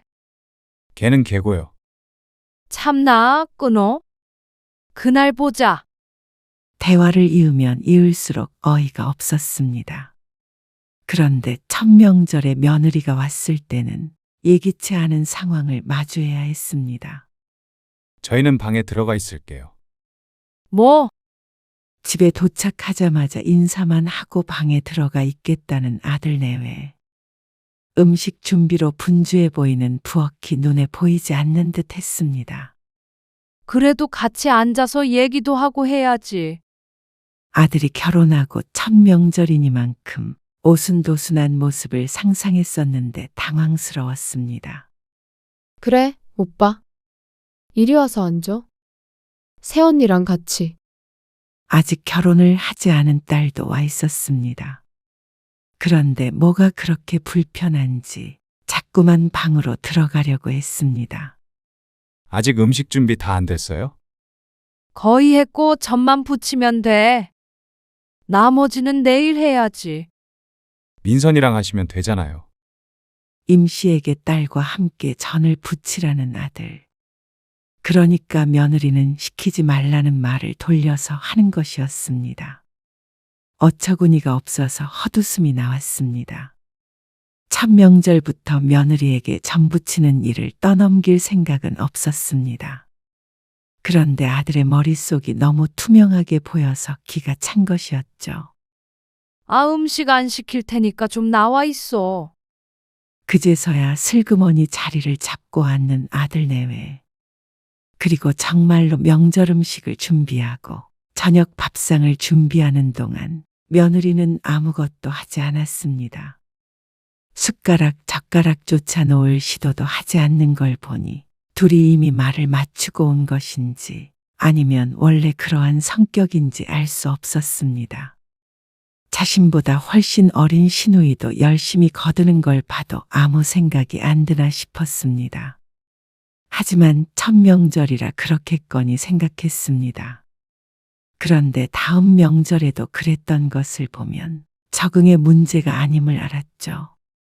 그리고 아들이 결혼한 지 2년 정도 됐을 때는 아이가 생기는 바람에 명절에 오지 않은 때도 있었습니다. 명절 때나 얼굴을 한 번씩 볼 수 있었는데 그나마도 못 보게 되니 아들 얼굴을 까먹을 지경이었습니다. 그리고 아이가 태어나니 아들 며느리는 그게 무기라도 된다는 듯이 행동했습니다. 범서가 나와서 설거지 좀 도와줘. 설거지요. 민선이는요? 민선이도 정리하느라 바빠. 애 재워야 하는데 지연이 있잖아. 지연이도 좀 쉬어야죠. 밥 먹고 방에 쏙 들어가 버린 아들 며느리를 부르러 왔습니다. 아들한테 설거지 좀 시키려고 했더니 아이 핑계를 댔습니다. 며느리는 한 일도 없는데 쉬어야 한다며 아들은 나오지 않았습니다. 어이가 없었지만 아이 때문에 그렇다는 걸 억지로 끌어낼 수도 없는 노릇이었습니다. 그러니 아들 내외가 점점 얄미워질 수밖에 없었죠. 처음엔 별 생각 없었던 임씨도 아들이 자꾸만 며느리를 싸고 도니 이상한 마음이 들었습니다. 며느리가 무얼해도 미워 보일 때가 종종 있었죠. 고모, 이것 좀 데워주실 수 있어요? 애기 먹여야 하는데 자꾸 보채서요. 젖병을 임씨의 딸에게 내밀며 묻는 며느리가 미워 보인다면 말 다 했습니다. 설거지하느라 앞섭이 젖어있는 시누이에게 그러고 싶나 생각이 들었습니다. 임씨가 아무리 시어머니라 팔은 안으로 굽는다지만 임씨의 며느리는 유별난 감이 있었습니다.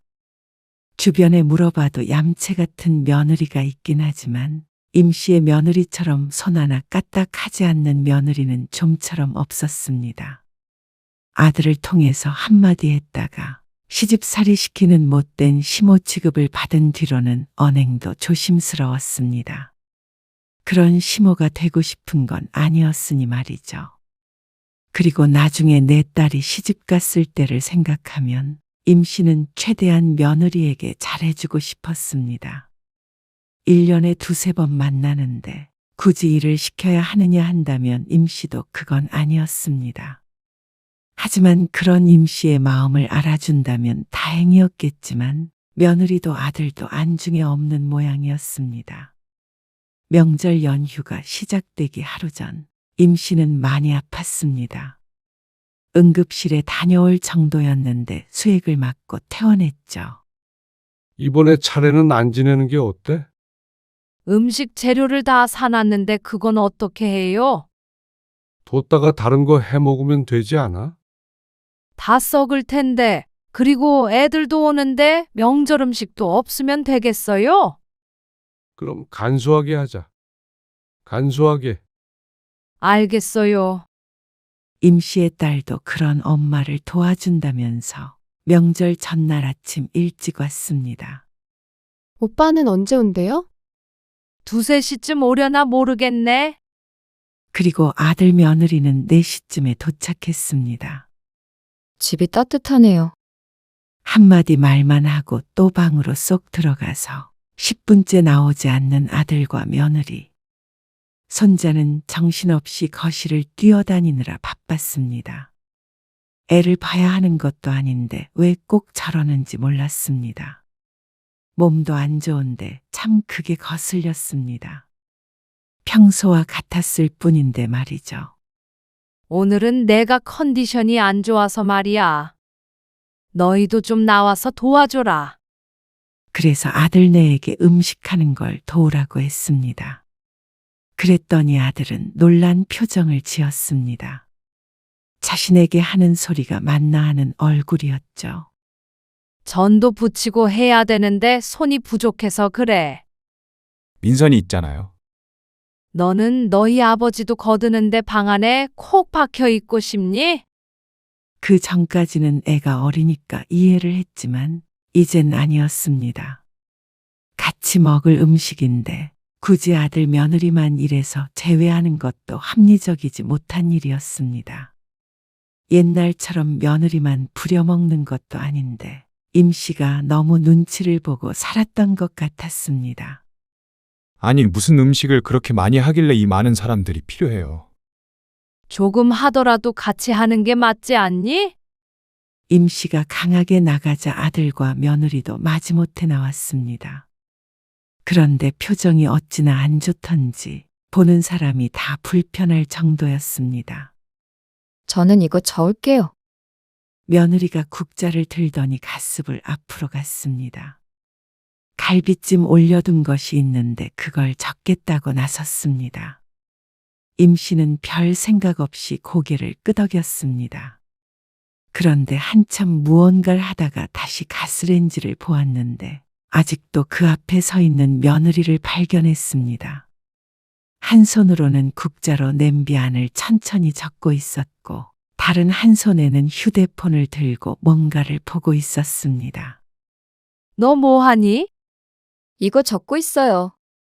죽 쓰는 것도 아니고 갈비찜은 그렇게 계속 저을 필요 없어. 아. 그러지 말고 전 부치는 건 민선이가 할 거니까 이쑤시개에 이것들 좀 꽂아줄래? 네. 범석이 너는 음식물 쓰레기 좀 버려주고. 알겠어요. 아들 며느리에게도 임무를 주고 임 씨는 할 일을 했습니다. 여러 사람이 같이 하니 일은 수월했습니다. 그러다가 며느리가 하던 일을 손에서 놓더니 일어났습니다. 의아하게 쳐다보자 며느리가 미식거린다는 듯한 얼굴로 말했습니다. 기름 냄새를 오래 맡았더니 속이 안 좋아서요. 잠깐만 화장실 좀 다녀올게요. 저는 딸이 붙이고 있는데 왜 속은 며느리가 안 좋은지 몰랐습니다. 멀찌감치 떨어져 앉아 있는데 말이죠. 며느리 앞에 있던 쟁반을 보자 10개 남짓 완성돼 있는 꼬치가 보였습니다. 벌써 30분은 훌쩍 지난 것 같은데 이 속도면 한 세월이 걸릴 것 같았습니다. 임 씨가 그 앞에 앉아서 빠른 속도로 꼬치를 끼웠습니다. 그렇게 정신없이 하고 있는데 화장실에 간다던 며느리는 소식이 없었습니다. 그러다가 임 씨가 꼬치를 다 끼웠을 때쯤에 며느리가 휴대폰을 손에 들고 화장실에서 나왔습니다. 이거 맛있네요. 며느리가 바구니에 쌓여있는 전을 집어먹더니 말했습니다. 우리 지호도 전 좋아하는데. 그러면서 몇 개를 접시에 담더니 자연스럽게 아이가 놀고 있는 거실로 나갔습니다. 젓가락으로 조금씩 찢어 쫓아다니며 입에 넣어주더니 허리가 아프다며 소파에 반쯤 드러누웠습니다. 오랜만에 일해서 힘든가 보다. 아들이 그 모습을 보고 혀를 찼습니다. 도대체 며느리가 무슨 중노동을 했다고 저러는지 몰랐습니다. 둘이 시트콤이라도 찍고 있는 것 같아 헛웃음이 나왔습니다. 이제 저녁 차려야겠다. 차례 지낼 음식이 어느 정도 됐다 싶으니 시간이 늦었습니다. 저녁을 먹기 위해 차리려는데 아들이 말했습니다. 그럼 저희는 이제 들어가 봐도 되죠? 얘기가 어떻게 그렇게 되는지 몰랐습니다. 설거지라도 좀 도와줘. 설거지가 쌓여있고 식탁도 정리할 게 산더미였습니다. 그런데 자꾸만 짜증을 내는 아들에게 마음이 상했습니다. 아니, 왜 이렇게 부려먹으시는 거예요? 뭐? 내가 부려먹었어? 일을 하면 얼마나 했다고 그런 소리를 하는지 몰랐습니다. 아들은 마늘을 까거나 양파를 까는 자비를 조금 했을 뿐이고 며느리는 꼬치 10개를 끼운 게 전부였습니다. 이래서 못한다 저래서 못한다 하며 왔다 갔다 하다가 시간이 다 갔죠. 그러니 설거지라도 좀 하라는 게 그렇게 큰일인가 싶었습니다. 음식들도 따지고 보면 전부 자신들의 입으로 들어갈 텐데 말이죠. 다음부터는 전 같은 거는 좀 사서 해요. 너 결혼 전에 뭐라 그랬어? 사서 하는 좀 맛없다고 부쳐 먹자고 했어, 안 했어? 그제서야 생각이 났는지 민망한 표정을 짓더니 아들이 또 대꾸했습니다. 그래도 무슨 음식을 이렇게 많이 해요. 우리 식구가 몇인데 그래? 그리고 너희가 대부분 싸가잖아. 차례를 지내면 음식들을 제일 많이 싸가는 게 아들 부부였습니다. 혼자 자취하는 딸은 많이 가져가지도 않았죠. 그래 놓고는 이제 와서 음식이 많다 사서 해라 어쩌고 저쩌고 하는 걸 보니 임씨도 화가 났습니다. 음식을 하는 내내 투덜거리던 걸 참았는데 이건 초등학생도 아니고 어르고 달래야 일을 시킬 수 있는 모양이었습니다. 아무리 시대가 달라졌다고 해도 부모가 음식을 하고 있으면 도와주는 신용이라도 해야 하는 게 예의가 아닌가 싶었습니다. 전혀 일을 안 하려는 며느리도 그렇고 그런 며느리를 두둔하고 똑같이 구는 아들도 얄미웠습니다. 둘 다 똑같았습니다. 여태 일했으니까 좀 쉴게요. 아들은 그러더니 며느리를 데리고 방으로 들어갔습니다. 기가 차서 서 있으려니까 딸이 말했습니다. 오빠도 유별나다. 그냥 우리끼리 해요. 즐거운 날에 괜히 시끄럽네. 6살이나 어린 여동생만도 못한 놈이었습니다. 아들이 그렇게 하니 며느리도 시부모 어려운 줄 모르는 것이었습니다. 딸의 말처럼 모처럼 명절인데 즐거운 날의 분위기를 망치기 싫어서 임씨는 화를 눌러 담았습니다. 그리고 쉬러 갈 거면 애도 데리고 들어가던지 해야지. 천방지축 손자 때문에 임씨의 딸이 부엌을 오가며 조카를 챙기느라 고생이었습니다. 오빠, 밥 먹어. 밥상을 다 차린 뒤에 여동생이 부르러 가서야 어슬렁 기어 나오는 아들과 며느리였습니다. 다들 숟가락을 놓고 물을 꺼내고 하느라 바쁜데 식탁에 가장 먼저 앉아있는 꼴이 참 그랬습니다. 뭐라고 말로 표현하기가 힘든 기분이었습니다. 그리고 식사가 끝나기가 무섭게 젓가락을 놓고 일어나는 며느리. 언니, 벌써 일어나세요? 더 드세요. 딸이 며느리에게 말했습니다. 아니에요. 기름 냄새를 오래 맡아서 그런가 속이 안 좋아요. 먹은 것을 싱크대에 넣어놓지도 않는 게 오늘따라 참 거슬려 보였습니다. 속 안 좋아? 밖에 좀 나갔다 올까? 아들도 자연스럽게 자리에서 일어나며 며느리에게 물었죠. 먹은 거는 싱크대에 좀 넣어놔. 자리를 뜨려는 아들 며느리에게 말하자 며느리가 황당하다는 표정을 지었습니다. 그 표정이 꼭 임씨가 괜한 트집을 잡고 있기라도 한 것 같았습니다. 그리고 아들도 같은 생각인 듯 했습니다. 낮부터 정말 이상하시네. 명절에 저들은 아무것도 안 하는 게 익숙해서인지 임씨가 이번 명절에 유독 이상하게 군다고 생각하는 듯 했습니다. 임씨도 이러는 이유가 있었습니다.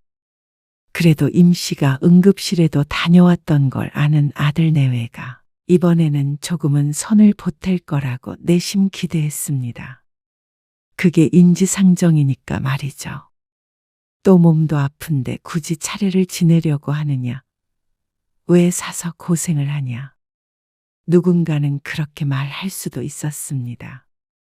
하지만 임씨는 1년에 몇 번 되지 않고 가족들이 다 같이 모이는 유일한 날이니 그때만큼은 다 같이 오순도순 음식도 하고 전도 부치고 그렇게 지내고 싶었습니다. 그리고 그렇게 말하는 사람이라면 누군가가 한 음식은 먹지도 말아야 하는 게 아닌가 하는 생각이 들었습니다. 누구보다도 잘 먹고 꼭 집에 싸가기도 하면서 음식 할 때만 바른 소리를 못해서 안달이고 혼자만 깨어있는 사람이 되는 게 임씨는 더 이해가 가지 않았습니다. 너희도 양심껏 도와야지. 아, 그냥 다음부터는 밖에서 사 먹어요. 여러 사람 힘들잖아요. 시집살이 안 시키신다더니. 네. 어머님, 요즘에는 집에서 이렇게까지 음식하는데 많이 없어요. 거의 외식하죠. 맛있다고 먹을 땐 언제고 꼭 이런 말을 해야만 하는 모양이었습니다. 이렇게 음식하는 걸 고집하는 임씨가 고지식한 꼰대이고 자신들은 피해자가 되기라도 한다는 듯이 말이죠. 됐다. 음식하자고 한 내가 설거지도 다 해야 한다는 거잖아. 들어가서 쉬어.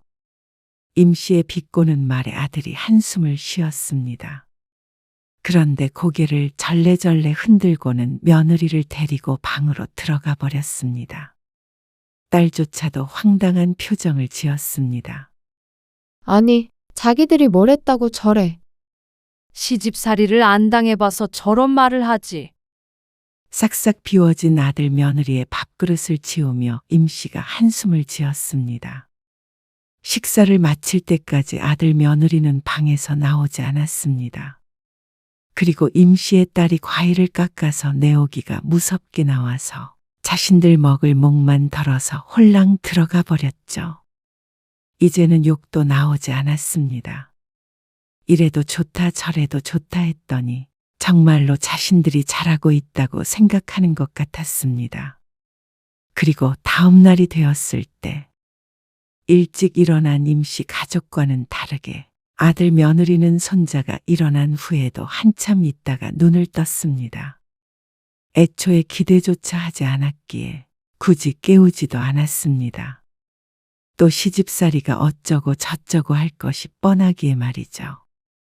아침에도 준비할 것들이 있었습니다. 어제 해놓지 않은 음식도 몇 가지 있었습니다. 나물을 하고 국도 끓이고 하는데 웬일인지 며느리가 옆으로 와서 말을 걸었습니다. 고기가 뽀얗고 좋아 보이네요. 팩에 담겨 있는 소고기를 가리키며 한 말이었습니다. 선물 들어온 거야. 딸이 내년에 결혼을 앞두고 있었는데 사돈들 집에서 명절이라고 보내준 선물이었습니다. 수십만 원은 거뜬히 넘을 것처럼 고급스러운 선물 세트였습니다. 그 중에 조금 덜어서 국거리로 사용했고 또 일부는 산적을 만들었습니다. 덕분에 이번 명절에는 소고기는 갈비찜 용만 사면 되었죠. 그리고 나머지는 국거리로 쓰기엔 아까워서 다시 싸놓았습니다. 며느리는 고개를 끄덕이더니 다시 거실로 갔습니다. 아이랑 놀아줘야 한다는 이유였는데 아이는 엄마 없이도 충분히 잘 놀고 있었습니다. 차례를 지내고 아침을 먹자 시간이 10시 반이었습니다. 과일을 먹고 있는데 며느리는 어디 갔는지 보이질 않았습니다. 너희는 갈 준비해야 하는 거 아니니? 네. 민선이 오면요. 어디 갔는데? 차에 뭐 실어야 한다고 갔어요. 그런데 잠시 뒤에 돌아온 며느리는 또다시 부엌으로 들어갔습니다. 그리고 양손에 뭔가를 가득 들고 밖으로 나갔습니다. 그러기를 몇 번 반복하니 임씨가 의아해서 다시 물었습니다. 도대체 뭘 씻는 거야? 너희 싸갈 거 식탁 위에 2봉지 넣어놨는데. 아, 글쎄요. 아들이 뒤통수를 극적거렸습니다.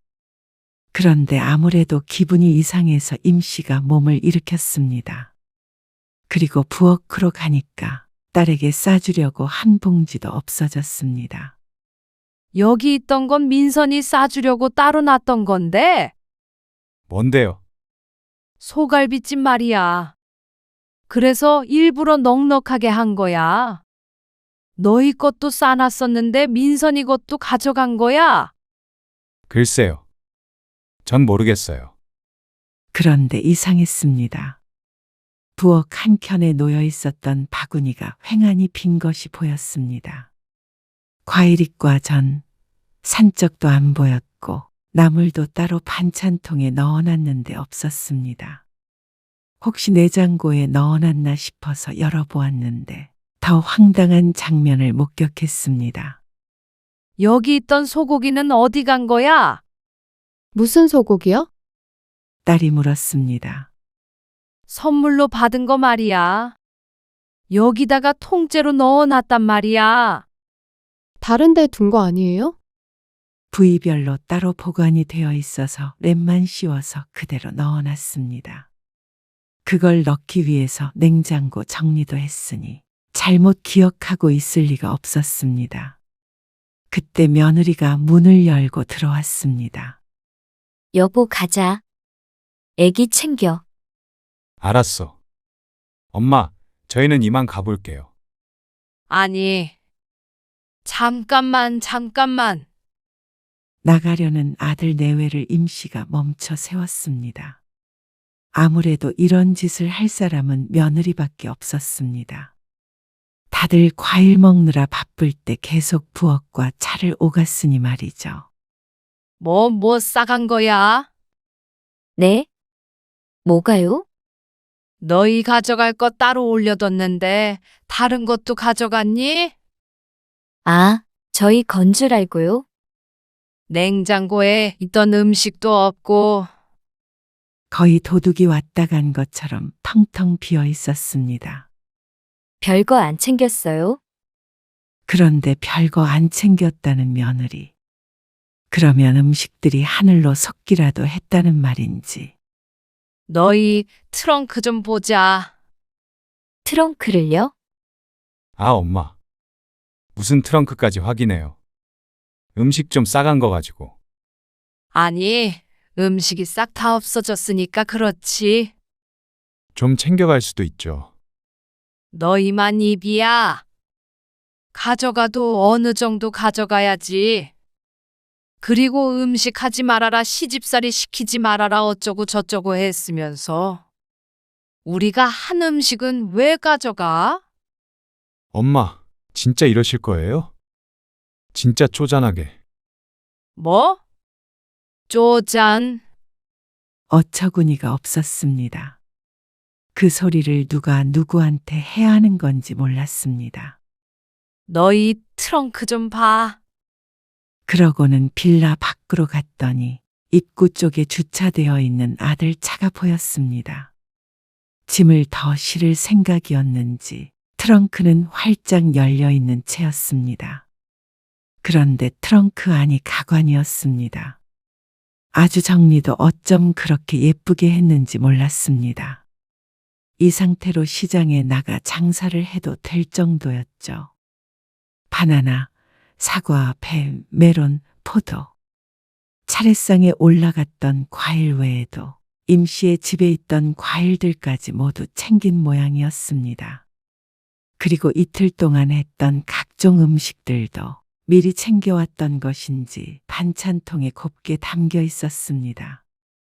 그렇게 트렁크를 가득 채울 정도의 음식들을 보니 얼이 빠졌습니다. 둘이 먹으면 얼마나 먹는다고 이렇게 욕심을 부리는지 몰랐습니다. 그런데 며느리가 하는 말을 들으니 더 기가 찼습니다. 저희 엄마가 몸이 안 좋으셔서 이번에 음식을 못했다고 그러셔서요. 가져가서 명절 분위기 좀 내려고요. 몸이 안 좋은데 왜 음식을 해서 여러 사람 힘들게 하냐는 아들의 말이 떠올랐습니다. 그렇게 비난을 하더니 자기 친정엄마는 몸이 아프다고 임씨가 한 음식을 몽땅 털어가려던 것이었습니다. 너희 정말 너무한 거 아니니? 이 소고기는 누가 챙기래? 냉장고에 잘 넣어뒀던 소고기도 트렁크에 들어 있었습니다. 임씨가 요리에 쓴 양은 얼마 안 되었고 남은 부분만 해도 30만 원은 좋게 넘을 것 같은 모양새였습니다. 그런 걸 물어보지도 않고 가져가려고 했던 신부가 참 못됐습니다. 왜 음식 가지고 그러세요? 어차피 두 분이서 이거 다 못 드시잖아요. 그래서 다 못 먹을까봐 우리 걱정해서 너희가 더 치워주는 거야? 나는 뭐 안 힘들어서 그렇게 명절 음식 했는 줄 알아? 너희는 양심이 있니? 그러자 며느리의 표정이 굳어졌습니다. 한마디 했다고 또 기분이 안 좋은 듯 했습니다. 가족끼리 그러세요. 너희가 뭐 하나 제대로 도와주길 했어? 아니면 장 본다고 단돈 5만 원이라도 보탰어? 빈손으로 몸만 덜렁 와서 해주는 밥 먹고 시집살이 싫다고 설거지 한 번 안 하면서 이런 게 가족이니? 이런 게 가족이면 난 이제부터 너희 가족 안 해. 뭘 그렇게까지 얘기하세요? 너네 얌체짓 하는 거 여태까지 참을 만큼 참았어. 이것도 시집살이라고 느낀다면 할 말 없어. 아니, 앞으로 명절이든 뭐든 너희는 오지 말어. 그게 갑자기 무슨 소리세요? 그러면 너희는 오히려 좋은 거 아니야? 그렇게 오기 싫어했잖아. 언제 오기 싫어했다고 그러세요? 음식 준비하기 싫으니까 당일에 오고 싶다고도 했었잖아. 당일에도 오지 말고 너희끼리 시간 보내라는데 뭐가 문제야?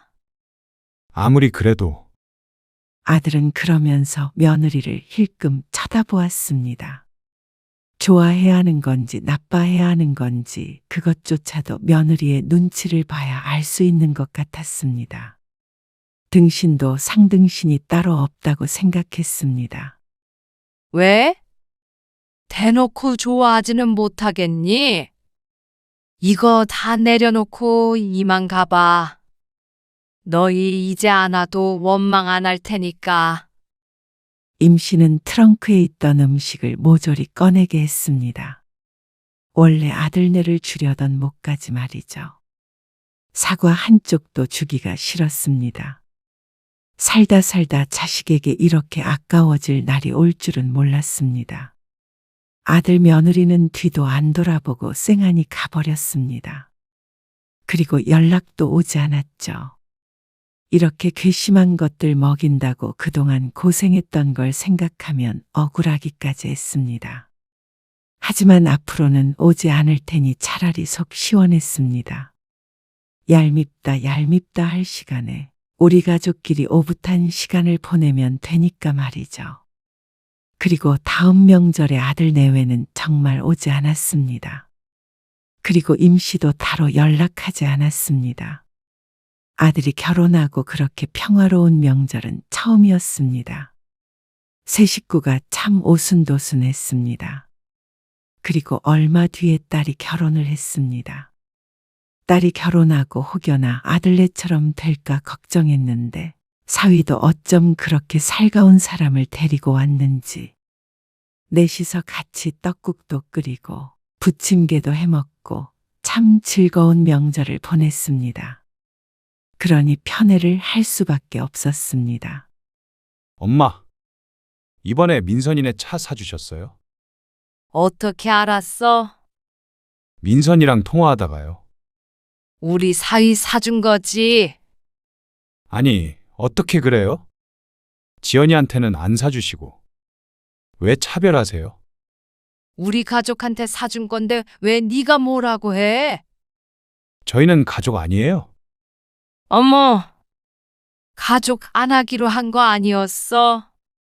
내년에 민선이 이사한다는데 그것도 좀 보태줄 생각이야. 이러시는 법이 어디 있어요? 이제는 아무것도 안 물려주신다고 할 때는 언제고. 나도 나한테 잘하는 자식이 좋지 않겠어? 내 돈 가지고 내가 쓴다는데 왜 네가 난리야? 명절에 안 가는 것 때문에 이러세요. 안 오는 게 나도 속 편해. 너희도 터치하는 거 싫어하잖아. 그러니까 각자 지금처럼 알아서 잘 살자. 그렇게 전화를 끊고 나니 그 뒤로 아들 며느리가 자꾸만 임씨에게 연락을 취했습니다. 아무래도 재물이 탐났던 모양인데 임씨는 아들네에게는 돈은커녕 전 한 쪼가리도 주기 싫었습니다. 뒤늦게 이러는 게 더 괘씸했죠. 사실 딸과 사위에게 그렇게까지 할 생각은 없었지만 아들에게 보란 듯이 사준 것도 있었습니다. 뭐라도 깨달은 바가 있으라고 말이죠. 그리고 효과는 매우 좋았습니다. 그러고 나니 임씨도 깨달은 게 있었습니다. 그래서 임씨는 앞으로 자식이 하는 만큼만 해주고 살기로 결심했습니다. 근데 또 아니, 너희도 부모한테 잘하면 뭐가 떨어질지. 그러니 아들이 숨을 삼키는 것이 느껴졌습니다. 아무래도 이제부터는 명절에 아들이 또 오겠다고 할지도 몰랐습니다. 그런다고 쉽게 임 씨의 마음이 바뀔지는 모르지만 말이죠.